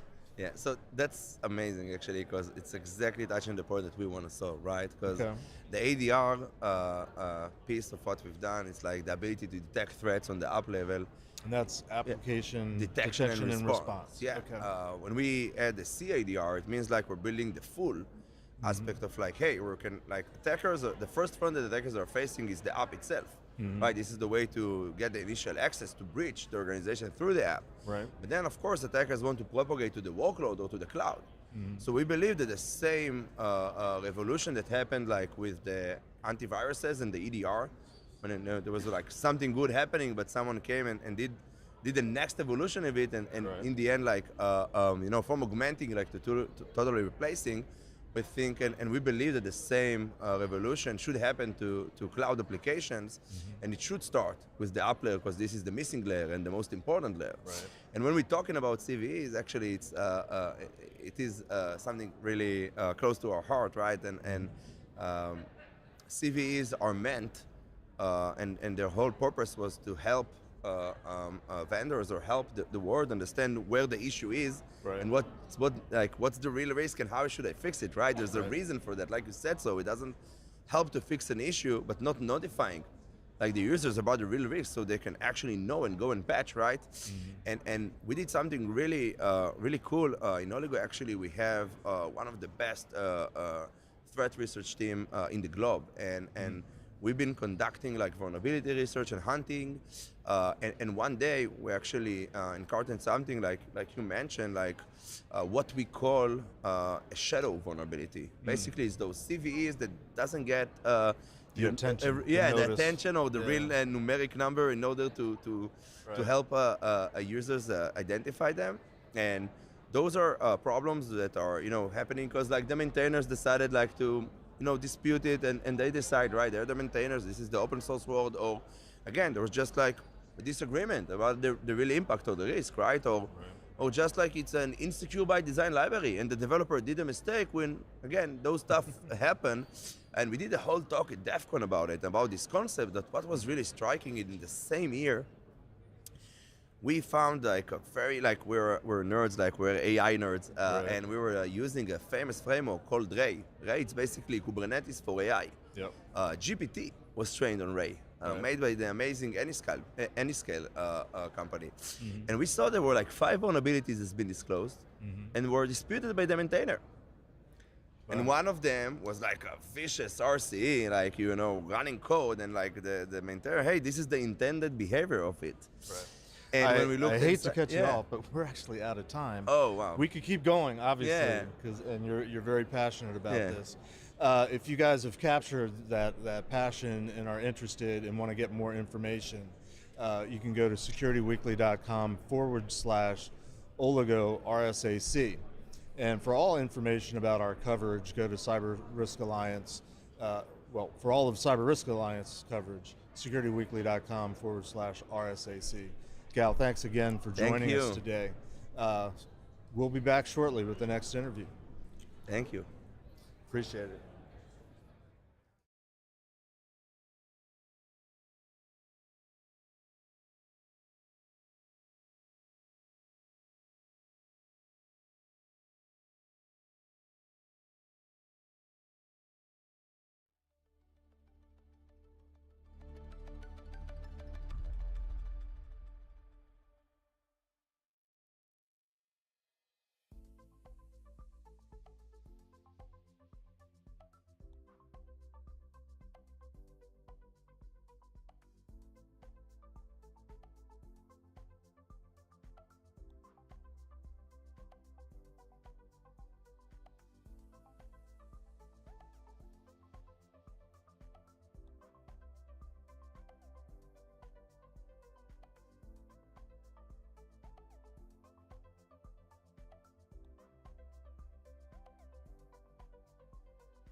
Welcome back to RSAC Conference 2025. We're still here recording live from the CyberRiskTV Studio in Broadcast Alley at Moscone West. Keynotes are getting ready to start, so it might be a little background noise, folks. I'm your host, Matt Alderman, and joining me for this interview segment is Lori Robinson. She's the Vice President of Product Management at SailPoint. Welcome, Lori. Thank you. Glad to be here. Thank you. I'd love to have you here. So I'm going to, I know you can't comment on this, but thank you for going public to save the Security Weekly 25 index. I tracked the pure plays, and when you guys went public, you got me back to 25. So thank you. I know you can't talk about it, but thank you. I'm glad we could help out. Yeah, thanks. It's a good thing. Yes, it is. And I want to start there a little bit, right? On the identity side of the market, right? What I saw transpire over the past few years is a really interesting consolidation play starting to play out. And I kind of predicted it back earlier. Was we had all these separate isolated kind of identity products out there. How was the consolidation going to happen? You had your IDPs, you had your SSOs, you had your MFAs, your PIMs, your all this stuff, right? Yep. And then what we saw was some really cool identity products go public, and then Thoma Bravo bought them all. Yeah. Right? And yeah. so what's the state of identity from a market perspective right now? What do you see on the product management side? Because I'm seeing consolidation. Are you seeing the same thing? Certainly there's consolidation. I like to think of identity and access management. We've gone through fits and waves in the market where it's like everybody goes for niche and best of breed and then swings back to, hey, let's consolidate. And I think there's a little bit of both happening. But when you look across an enterprise organization, security in general, not just identity, but security has been fragmented. Yes. And it's difficult for practitioners to try and bring that all together and not just have less vendors, but really get a better understanding of security. And so at SailPoint, we've definitely taken a platform approach and are looking more holistically across the identity security landscape. I mean, identity was segmented for a long time. Security Certainly. didn't even own it. IT owned it for the longest time. That's right. It was more of an IT enabler for a long time. It exactly was. Yes. I mean, it still is. It but is. it is more and more falling into the realm of security, and you're seeing more and more identity teams report up through the security organization. Right, exactly. Yeah. So as we think about digital transformation, the evolution of the workforce, how does that change what you have to think about on the identity side now? Yeah. So certainly from SailPoint's perspective, we've always been focused on ensuring that people can manage and secure identities of all types, right? So that's our mission, and that's where we're focused, and we'll continue to be so. Human, non-human, and everything in between? Exactly. Okay. So now things are changing though, right? Like it used to be, we just had the human workforce, and now more and more we're seeing more machine, third party, and now with AI and cloud, service accounts, machine identities, and of course, agents. Yeah. And this is really changing the landscape significantly. And I would say, you mentioned there's SSO and MFA and IGA. Those foundational things have remained the same. But what has changed are where do you apply them? Yeah, where do you apply them? What do you apply them to? Right. So we're seeing that more and more. And we're definitely, I like to think, especially with AI, it's both, and the cloud too, but AI specifically, it's both an enabler and a disruptor. And so we're looking at it from the perspective of how can we use AI to enable. So we have, for example, we just released Harbor Pilot, which uses agents to help people.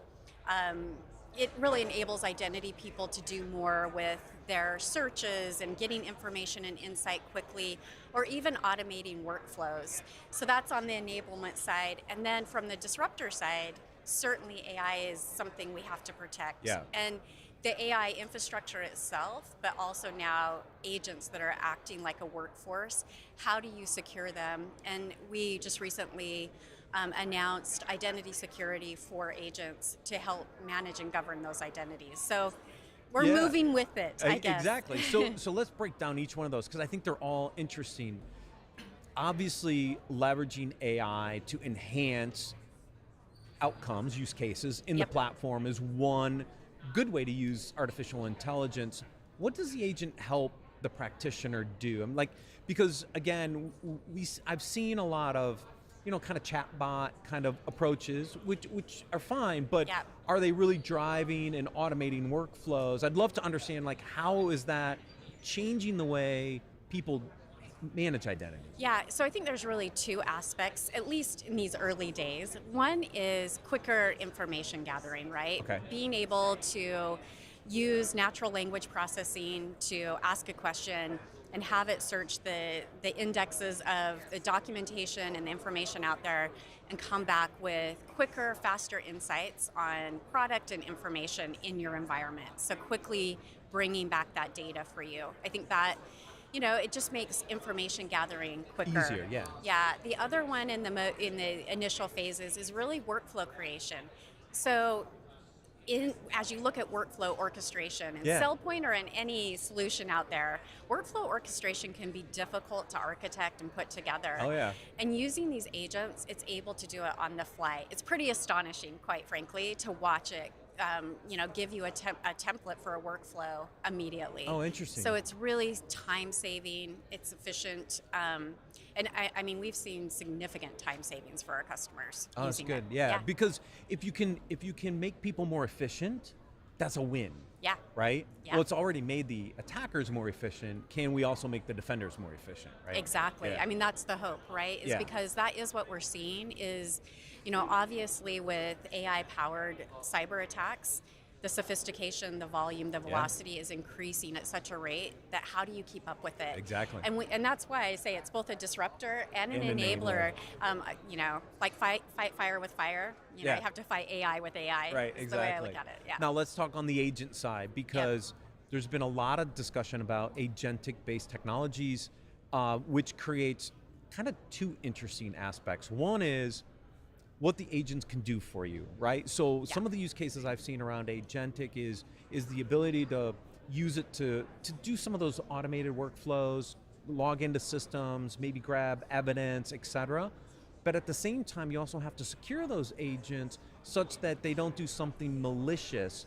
Where are you doing both things with agents? So I would say the way I would say it is managing and governing agents. So what we recently announced was applying what we do in the human world of what agents are in our environment, just indexing them, and then ensuring that they have the right access to the right systems.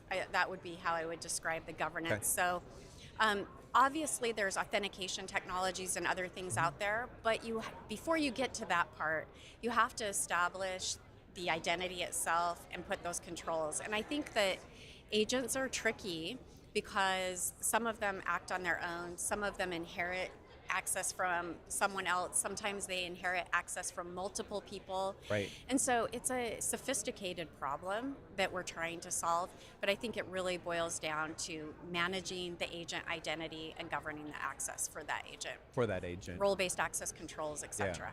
Because one of the areas I see some struggles with, because we're, in my day job, we're playing with some of these technologies, and it's how do you do that at scale?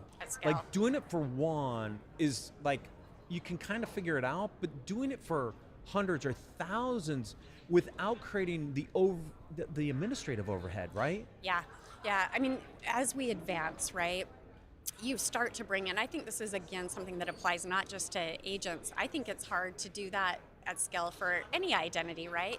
So we're looking at, for example, our identity graph as a way of bringing in identities and data from security systems and from other things in the environment, bringing it together and getting a unified view. So first you have an understanding, visibility. Right.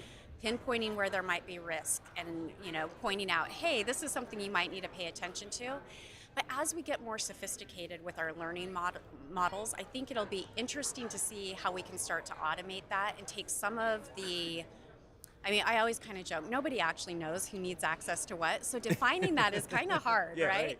So we need AI to help us as we mature and define that. And I think as we bring in agents and having that visibility and then putting those learning modules on top of it is going to be really important to help people define those controls. That's where I find the really interesting use cases for AI outside of the generative AI capabilities, which is how do you model relationships? Because LLMs are not good at modeling data relationships. They're good at parsing data analyzing data, parking data on stuff, which is why it's so good to generate content off of.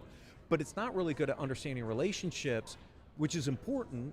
But then it's other techniques then to analyze that data in the graphs to actually do something really smart with it. Right. Sometimes I think we overuse AI when really what we're just talking about is analytics, right? Yeah, and I think there's some of that. But I think underlying all of that, I think what's so interesting is bringing data together. It really is about data at the end of the day, right? We're putting whatever kind of AI technology or analytics you put on top of it. I think what's different today is, we mentioned this, is that everything's fragmented. How do we bring it together? And for us, the graph is the answer to that, to build a graph that models those relationships, starts to highlight insights and things for you. And so that's really important for us to get to that place where we can make it easier to deploy. I've said this in a couple different places. It's not necessarily a data problem, but it is the contextual relationship problem, right? Because we have lots of data. We have lots of data in lots of different systems. The graph kind of pulls together the relationship and the context, because once I have the context, then I think we can solve some of these more advanced problems. That's right. And to me, the bigger challenge in security has not been the data problem per se. It's more about the relationship and the context of that data to drive better outcomes. Yep. Absolutely. And of course, behaviors as well in security, like bringing in all of those pieces, I think starts to bring it together in a more meaningful way. Yeah. For sure. Yes. So from here, where do you see the identity market going? Like what's on the horizon? What are the things you're thinking about in the product management side? Because you're pretty front facing with clients and customers and like the next thing. Yeah. What's next? Yeah, I mean, we have a lot of exciting things on the horizon, and we just mentioned a few of them, right? So our agents were really excited about securing AI, really looking into being able to do more with insights and observability and threat modeling. So getting that visibility and getting data out of it becomes really, really important to us. I would also say a lot is happening around, I mean, it's cliche and nobody wants to talk about it, but zero trust, right? Yeah. And really getting practical zero trust implementation. So how do you get to a place where you have least privilege and where you have zero standing privilege in a meaningful way, like at scale, as you mentioned? Right. How do we do that? So we're looking at technologies out there to help us with zero standing privilege and just-in-time access, if you will, privilege elevation, just-in-time, those kinds of things. Yeah. So getting to a place where we're a lot smarter about what's happening in our systems and we're able to do more with less from a heavy lift perspective. Because look, the federal government's been trying to do this for a while. It's a heavy lift, right? Sure. Yeah.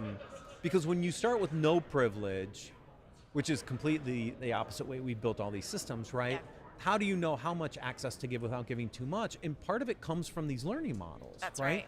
And so again, back to the data context problem, once you have that data, now you can start to train things to say, oh, you're Matt, you're in this group, yes, you should have access to that, but not this, right? Like That's right. Those get pretty sophisticated. Getting those insights, I think, becomes key to bringing everything together in a meaningful way.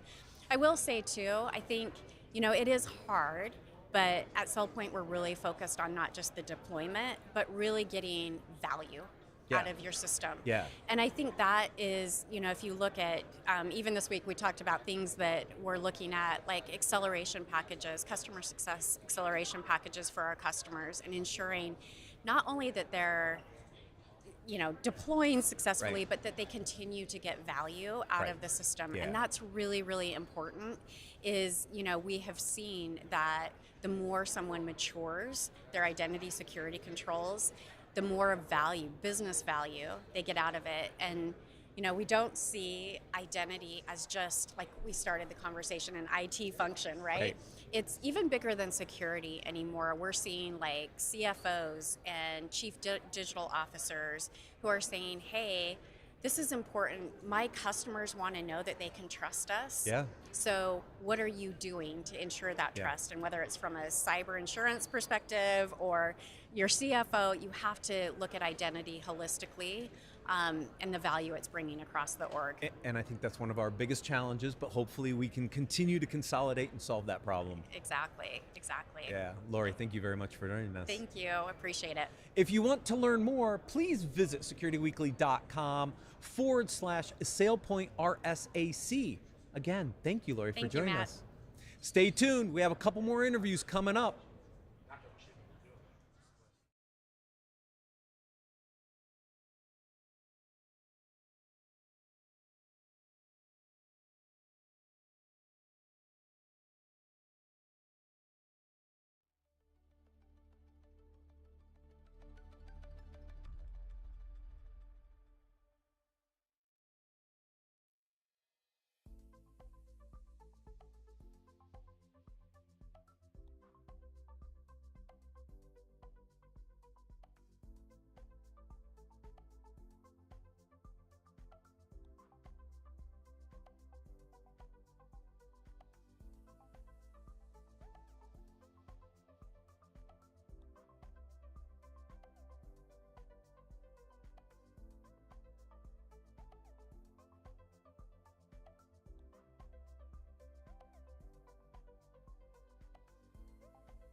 Welcome back to RSAC Conference 2025.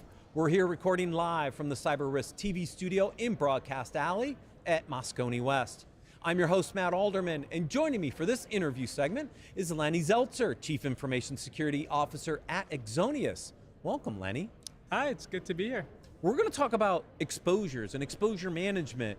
I used the term on you earlier. Gartner calls this continuous threat exposure management or something like that. Anyways, what I find fascinating about this topic, and I talked about a little bit in today's opening intro, was the concept of vulnerability prioritization. You're actually doing it. So I'm curious, like the approach that you've taken internally at Exonius to actually figure out how to prioritize your exposure data.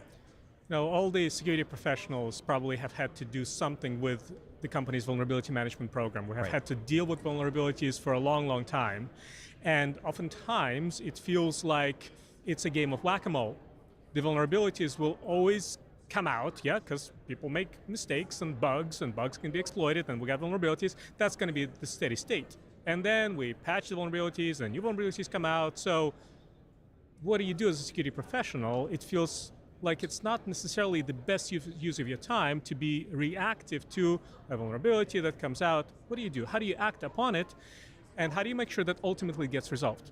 Right. So at Exonius, we have a product that gives people full visibility into all of their assets. And that's how we started out. Full visibility into the organization's assets, whether we're talking about on-prem systems, virtual machines, applications, and user accounts. And we gave people good visibility into what they have, which included consuming information about the state of those systems, as well as the vulnerabilities that exist on them. But that's just a starting point. Ultimately, as security professionals, it shouldn't be enough for us to simply know that the vulnerabilities exist. It is our responsibility to make sure that they get prioritized and acted upon. And I think right now, what is most relevant to me is how do I prioritize vulnerabilities? Right. There's always more vulnerabilities to address than we have time for. Right. Which means that we want to look at those vulnerabilities that are truly important and address them faster. And historically, we have looked at the severity of the vulnerability. Right. We look at the CVSS score. That's right. And that's was perhaps a good starting point. But what we're finding is that it's not enough, because even if you have, let's call it a high severity vulnerability on one system and the same exact vulnerability on another system, which one's more important? Right. Probably the one that is on a resource that's business critical, or perhaps the resource that is directly accessible from the internet. So we are now giving customers a way to take that additional context into account when deciding how to prioritize vulnerabilities and how to empower those people in the organization that can actually address them with the information they need to get them addressed quickly and in the right order. So, a lot of people have tried to solve this problem over the years. You've got the main vulnerability management vendors that know the vulnerability data. They have some asset data. What I've always said is that it's not about the data, it's about the context. And the context in this case is, well, how critical is the asset that vulnerability is on? What other configurations or compensating controls are in place? Are you telling me you've started to solve that problem? Because it is the relationship of all that data together in a contextualized way that I can actually start to write more advanced rules that says, yes, I care about these types of assets based on their criticality. I know the configuration environment of these, and I have these vulnerabilities, and now you can start to stack rank those? I think that's the objective of most vulnerability management programs. Right. The Exonius solution makes it easier to achieve that objective. But more broadly, regardless of what tooling you as a security professional have, what you want is to discover vulnerabilities, and you probably won't do that by relying purely on a vulnerability scanner. That gives you one viewpoint on vulnerabilities using the traditional scanning approach. Yeah. Then you probably want to use some agent-based tool. Sometimes it comes from a vulnerability scanning vendor, sometimes from another vendor, to uncover additional vulnerabilities that you can only see when you're on the system itself. Right. So that's good, that's a good starting point, but that's not enough. Then you need to say, well, what do I know about these systems? do they have any additional toolings that maybe compensates for the fact that the vulnerability exists there? Because if I do, then it's not as urgent for me to address it than some others. Then you need to look at, well, is this accessible from the internet or from other networks that are not trustworthy? Then you need to take into account some information about your, let's say, priorities based on whether the system is in scope for some regulatory compliance requirements.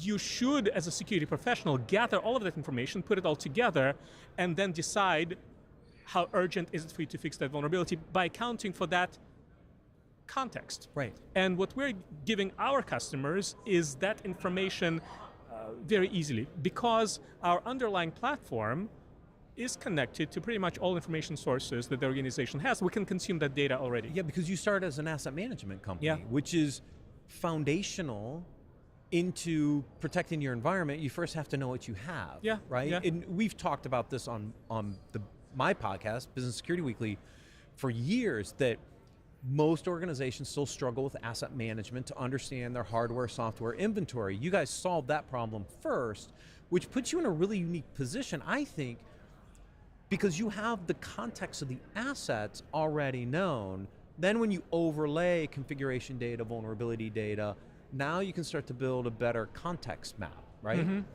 So how do you do the prioritization? Not that I want your secret sauce, but I'm like, how do these different factors then help you prioritize which vulnerabilities on which assets should you do first, right? Because again, as you said it, you only have so much time, so just give me the ones that are most important. How does that kind of ranking algorithm work today?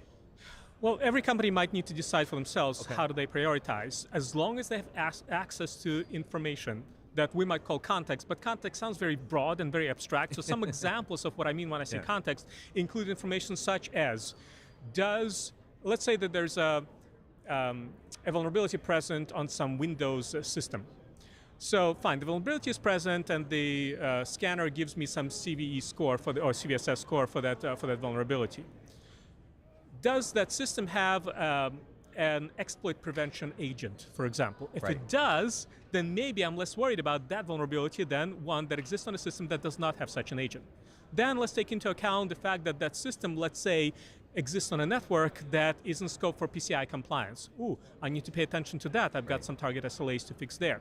Then let's take into account whether the system is accessible from the internet.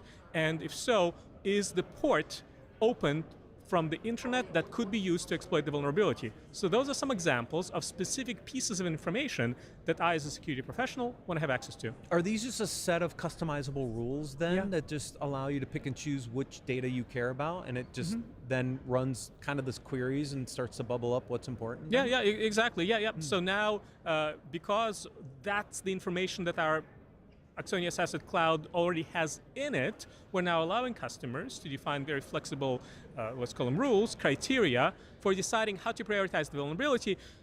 But look, that's just a starting point. A prioritized vulnerability is good and not to be taken for granted, but it's a starting point. Yeah, that's the starting point. That's the starting point of the list. There's still, how do you address those, which we'll talk about in a second.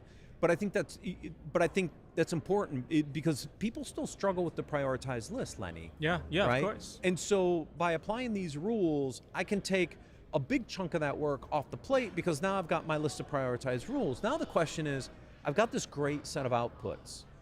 Now what, right? Because the next thing is, now I have to hand these off to different teams. This has always been the other problem on the operational side of vulnerability management is, how do I get the right fixes to the right people to do the fixes? Are you facilitating that as well? Yeah.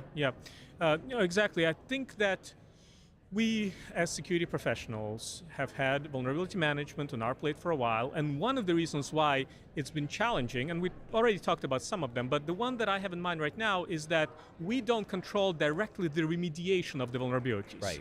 And look, just like it's not enough to say, I have asset management, I have full asset visibility, it's just a baseline for acting upon that information.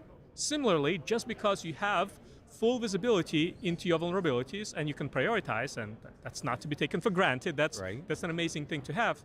So what? Now you got to act upon that information. And because we do not ourselves typically perform the remediation, now the next step involves somehow acting upon that information. Ericsonius will call that actionability. What it means is that we want to allow our customers the ability to take action upon the information. Sometimes action means automatically remediating the vulnerability. Sometimes action means notifying the team in the way that they want to be notified about the vulnerability so they can act upon it, and building trust with them, and that's very important. Trust that when you're prioritizing a vulnerability, you truly are taking business context into account. Otherwise, if every vulnerability needs to be remediated immediately, then of course nobody will have time for that. You lose all credibility with the teams. The most complex use case that I would see is like an application, right? Because it has to go through the application development teams, or maybe the infrastructure team because it's a vulnerability on one of the pieces of code, right? Being able to hand that off in an easy to understand way for the infrastructure folks or for the developer can't be understated, right? Like it has to make sense to them, because otherwise, how would they know how to fix the vulnerability? Yeah. And so can you, are you able to provide some of that context then back to them in a way that they understand it? Because every team's gonna consume that data a little differently. Of course, and look, whenever you collaborate with any colleagues, if you want to be influential, if you want others to want to work with you, you got to work on their terms. Yeah. And in the systems that they're they used want to to work in. Yeah. And so what that means is that you might, as a security team, get an aggregated, comprehensive view of your vulnerabilities. You take context into account and you prioritize them. And what happens next is that then you need to, well, unless you can immediately and automatically remediate it, which is of course sometimes possible, you file a ticket with a team. Now, or sometimes you send an email to a team. But in most enterprises, there are multiple teams that will need to be notified depending on the nature of the vulnerability or of the nature of the asset. So sometimes you might need to, for some assets, you might need to open a Zendesk ticket. Right. In other cases, you might need to open a Jira ticket. Yep. In another case, you might need to send an email message or notify somebody over Slack or Microsoft Teams. The point is, understand how the teams on whom you depend to fix the vulnerability want to work, make it easy for them. Yeah. Work in their environment, and as part of that ticket, as part of that email, give them that extra context that supports your assessment, because sometimes they're like, well, how do I know that this is critical? Explain it. Right. It's this vulnerable library and this piece of code, that's the one that needs to go get patched. But add to it some information such as, this is on a PCI controlled, PCI relevant environment. Right, okay. It's accessible from the internet. Yeah. We don't have a certain agent on it. This is why we believe it should be critical. Or on the other hand, and I bet your colleagues will find it very refreshing, tell them whenever something is not urgent. Right. This is, even though you might think that this is urgent, tell them, we decided that it is, instead of high, it's a medium because it's not accessible from the internet. That means we can take extra 2 weeks to address it. That's going to be refreshing. Yes. Yeah, I use that example a lot. I make up a vulnerability. I say log5j comes out tomorrow. Should I care or not? Well, if you don't have the context about your environment, you have no idea, right? And maybe it is a nothing burger, but maybe it has high impact, right? And if you could figure that out, it's great.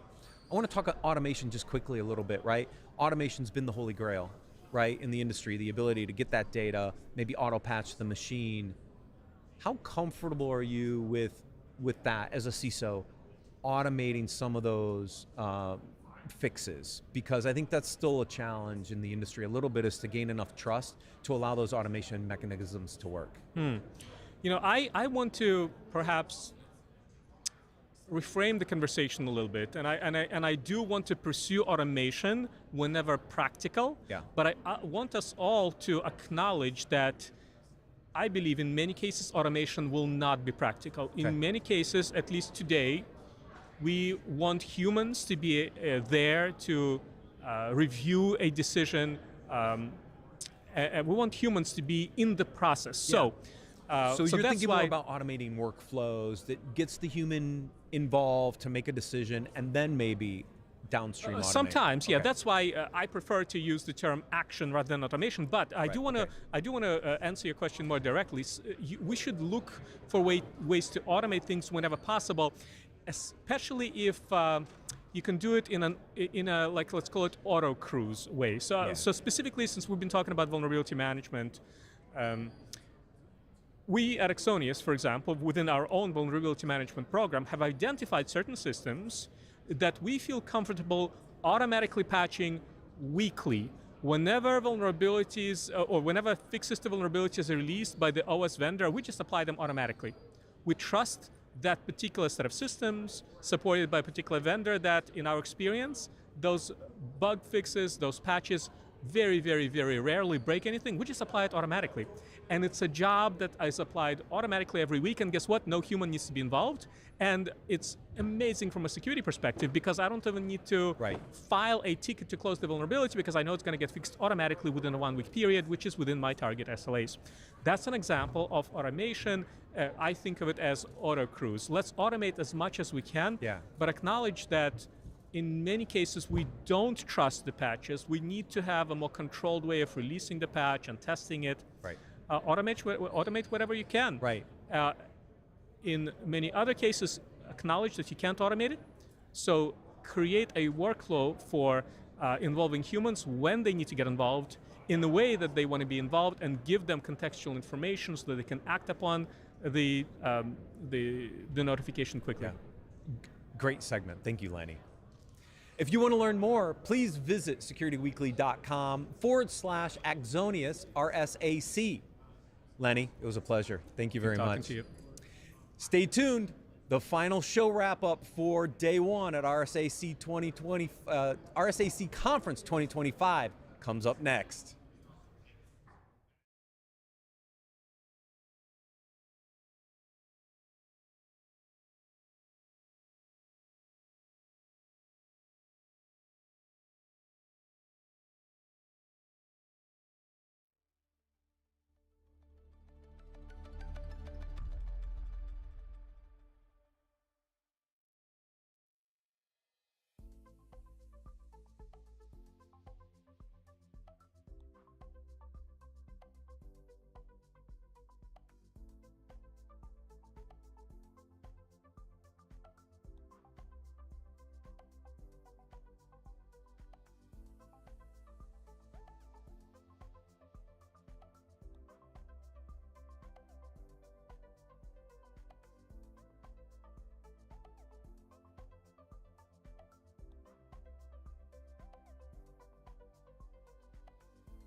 Welcome to RSAC Conference 2025. Yeah, it's very lovely here in San Francisco. The estimable Jeff Mann and I are going to wrap up the first day of this thing, which lasts all the way till Thursday, but we're going to wrap up the first day, if you can imagine that. So that's pretty, I guess that was a big honor, or I don't know, maybe it was a liability. It's always hard to say, but they have so many sessions going on. It's been like this sort of crazy day. I have my roadmap. Oh, you got that. I mean, just to show you, like, what this thing is like, you know, and it's like,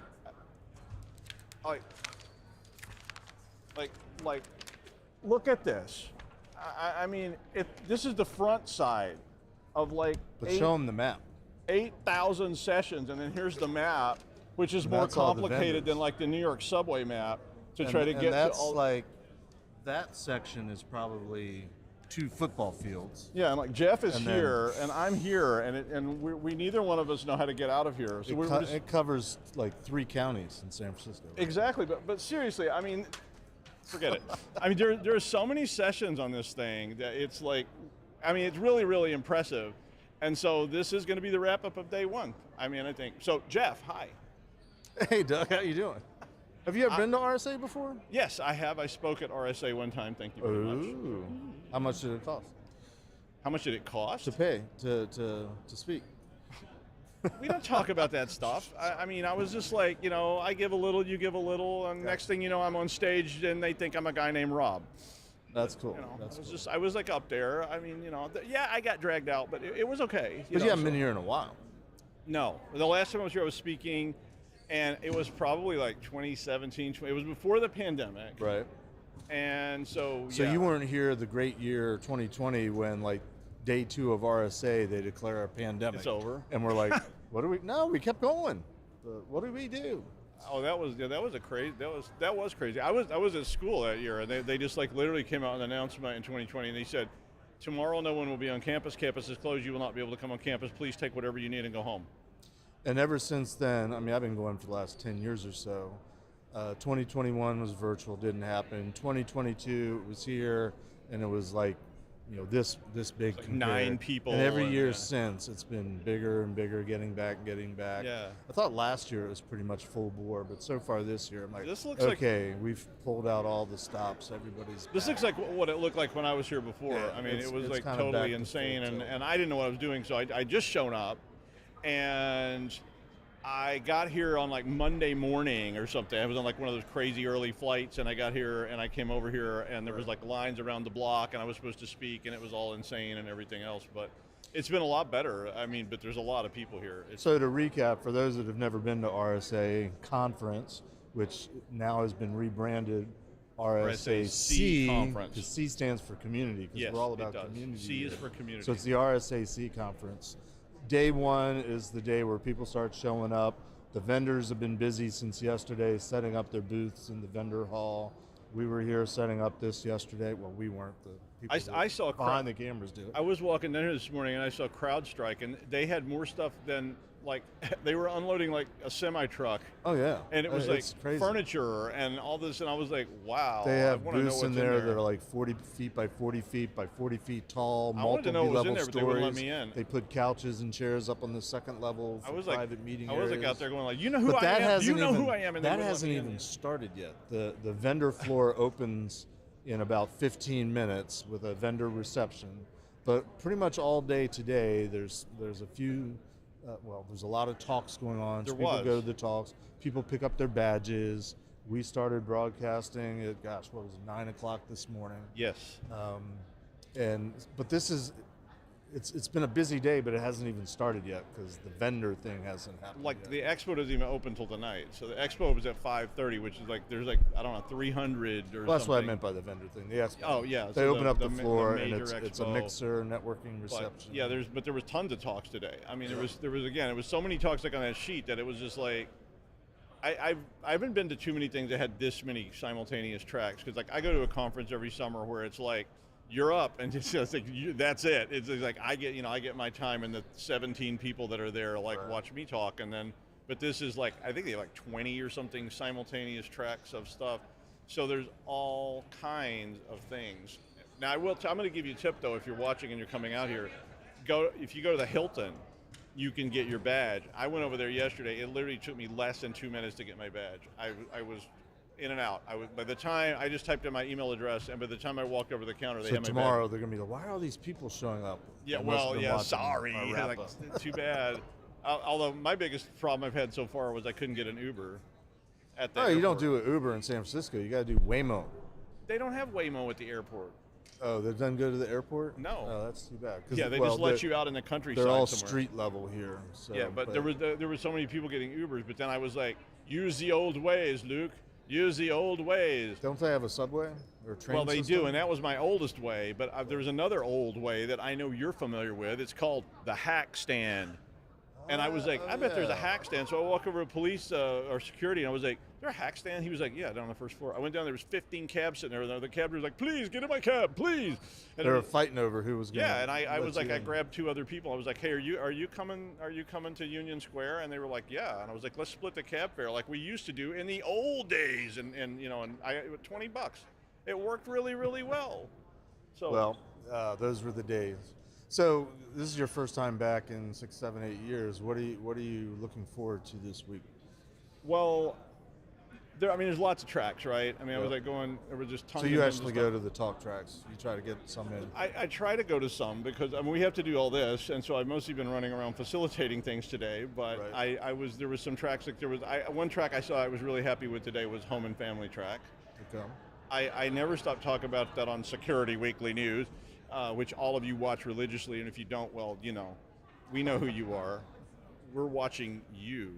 But I saw that, and I talk about that a lot, about CISOs and people not just thinking about getting materials out for their employees and saying, don't do these things that are bad for the company, but I'm like, you really don't want your family to be being compromised either, because when that's going on, you basically have the potential for all kinds of transference of bad things that sneak into your company, where your cousin gets, is getting exploited somehow, and they say, now could you get these passwords from your uncle or what have you? Right.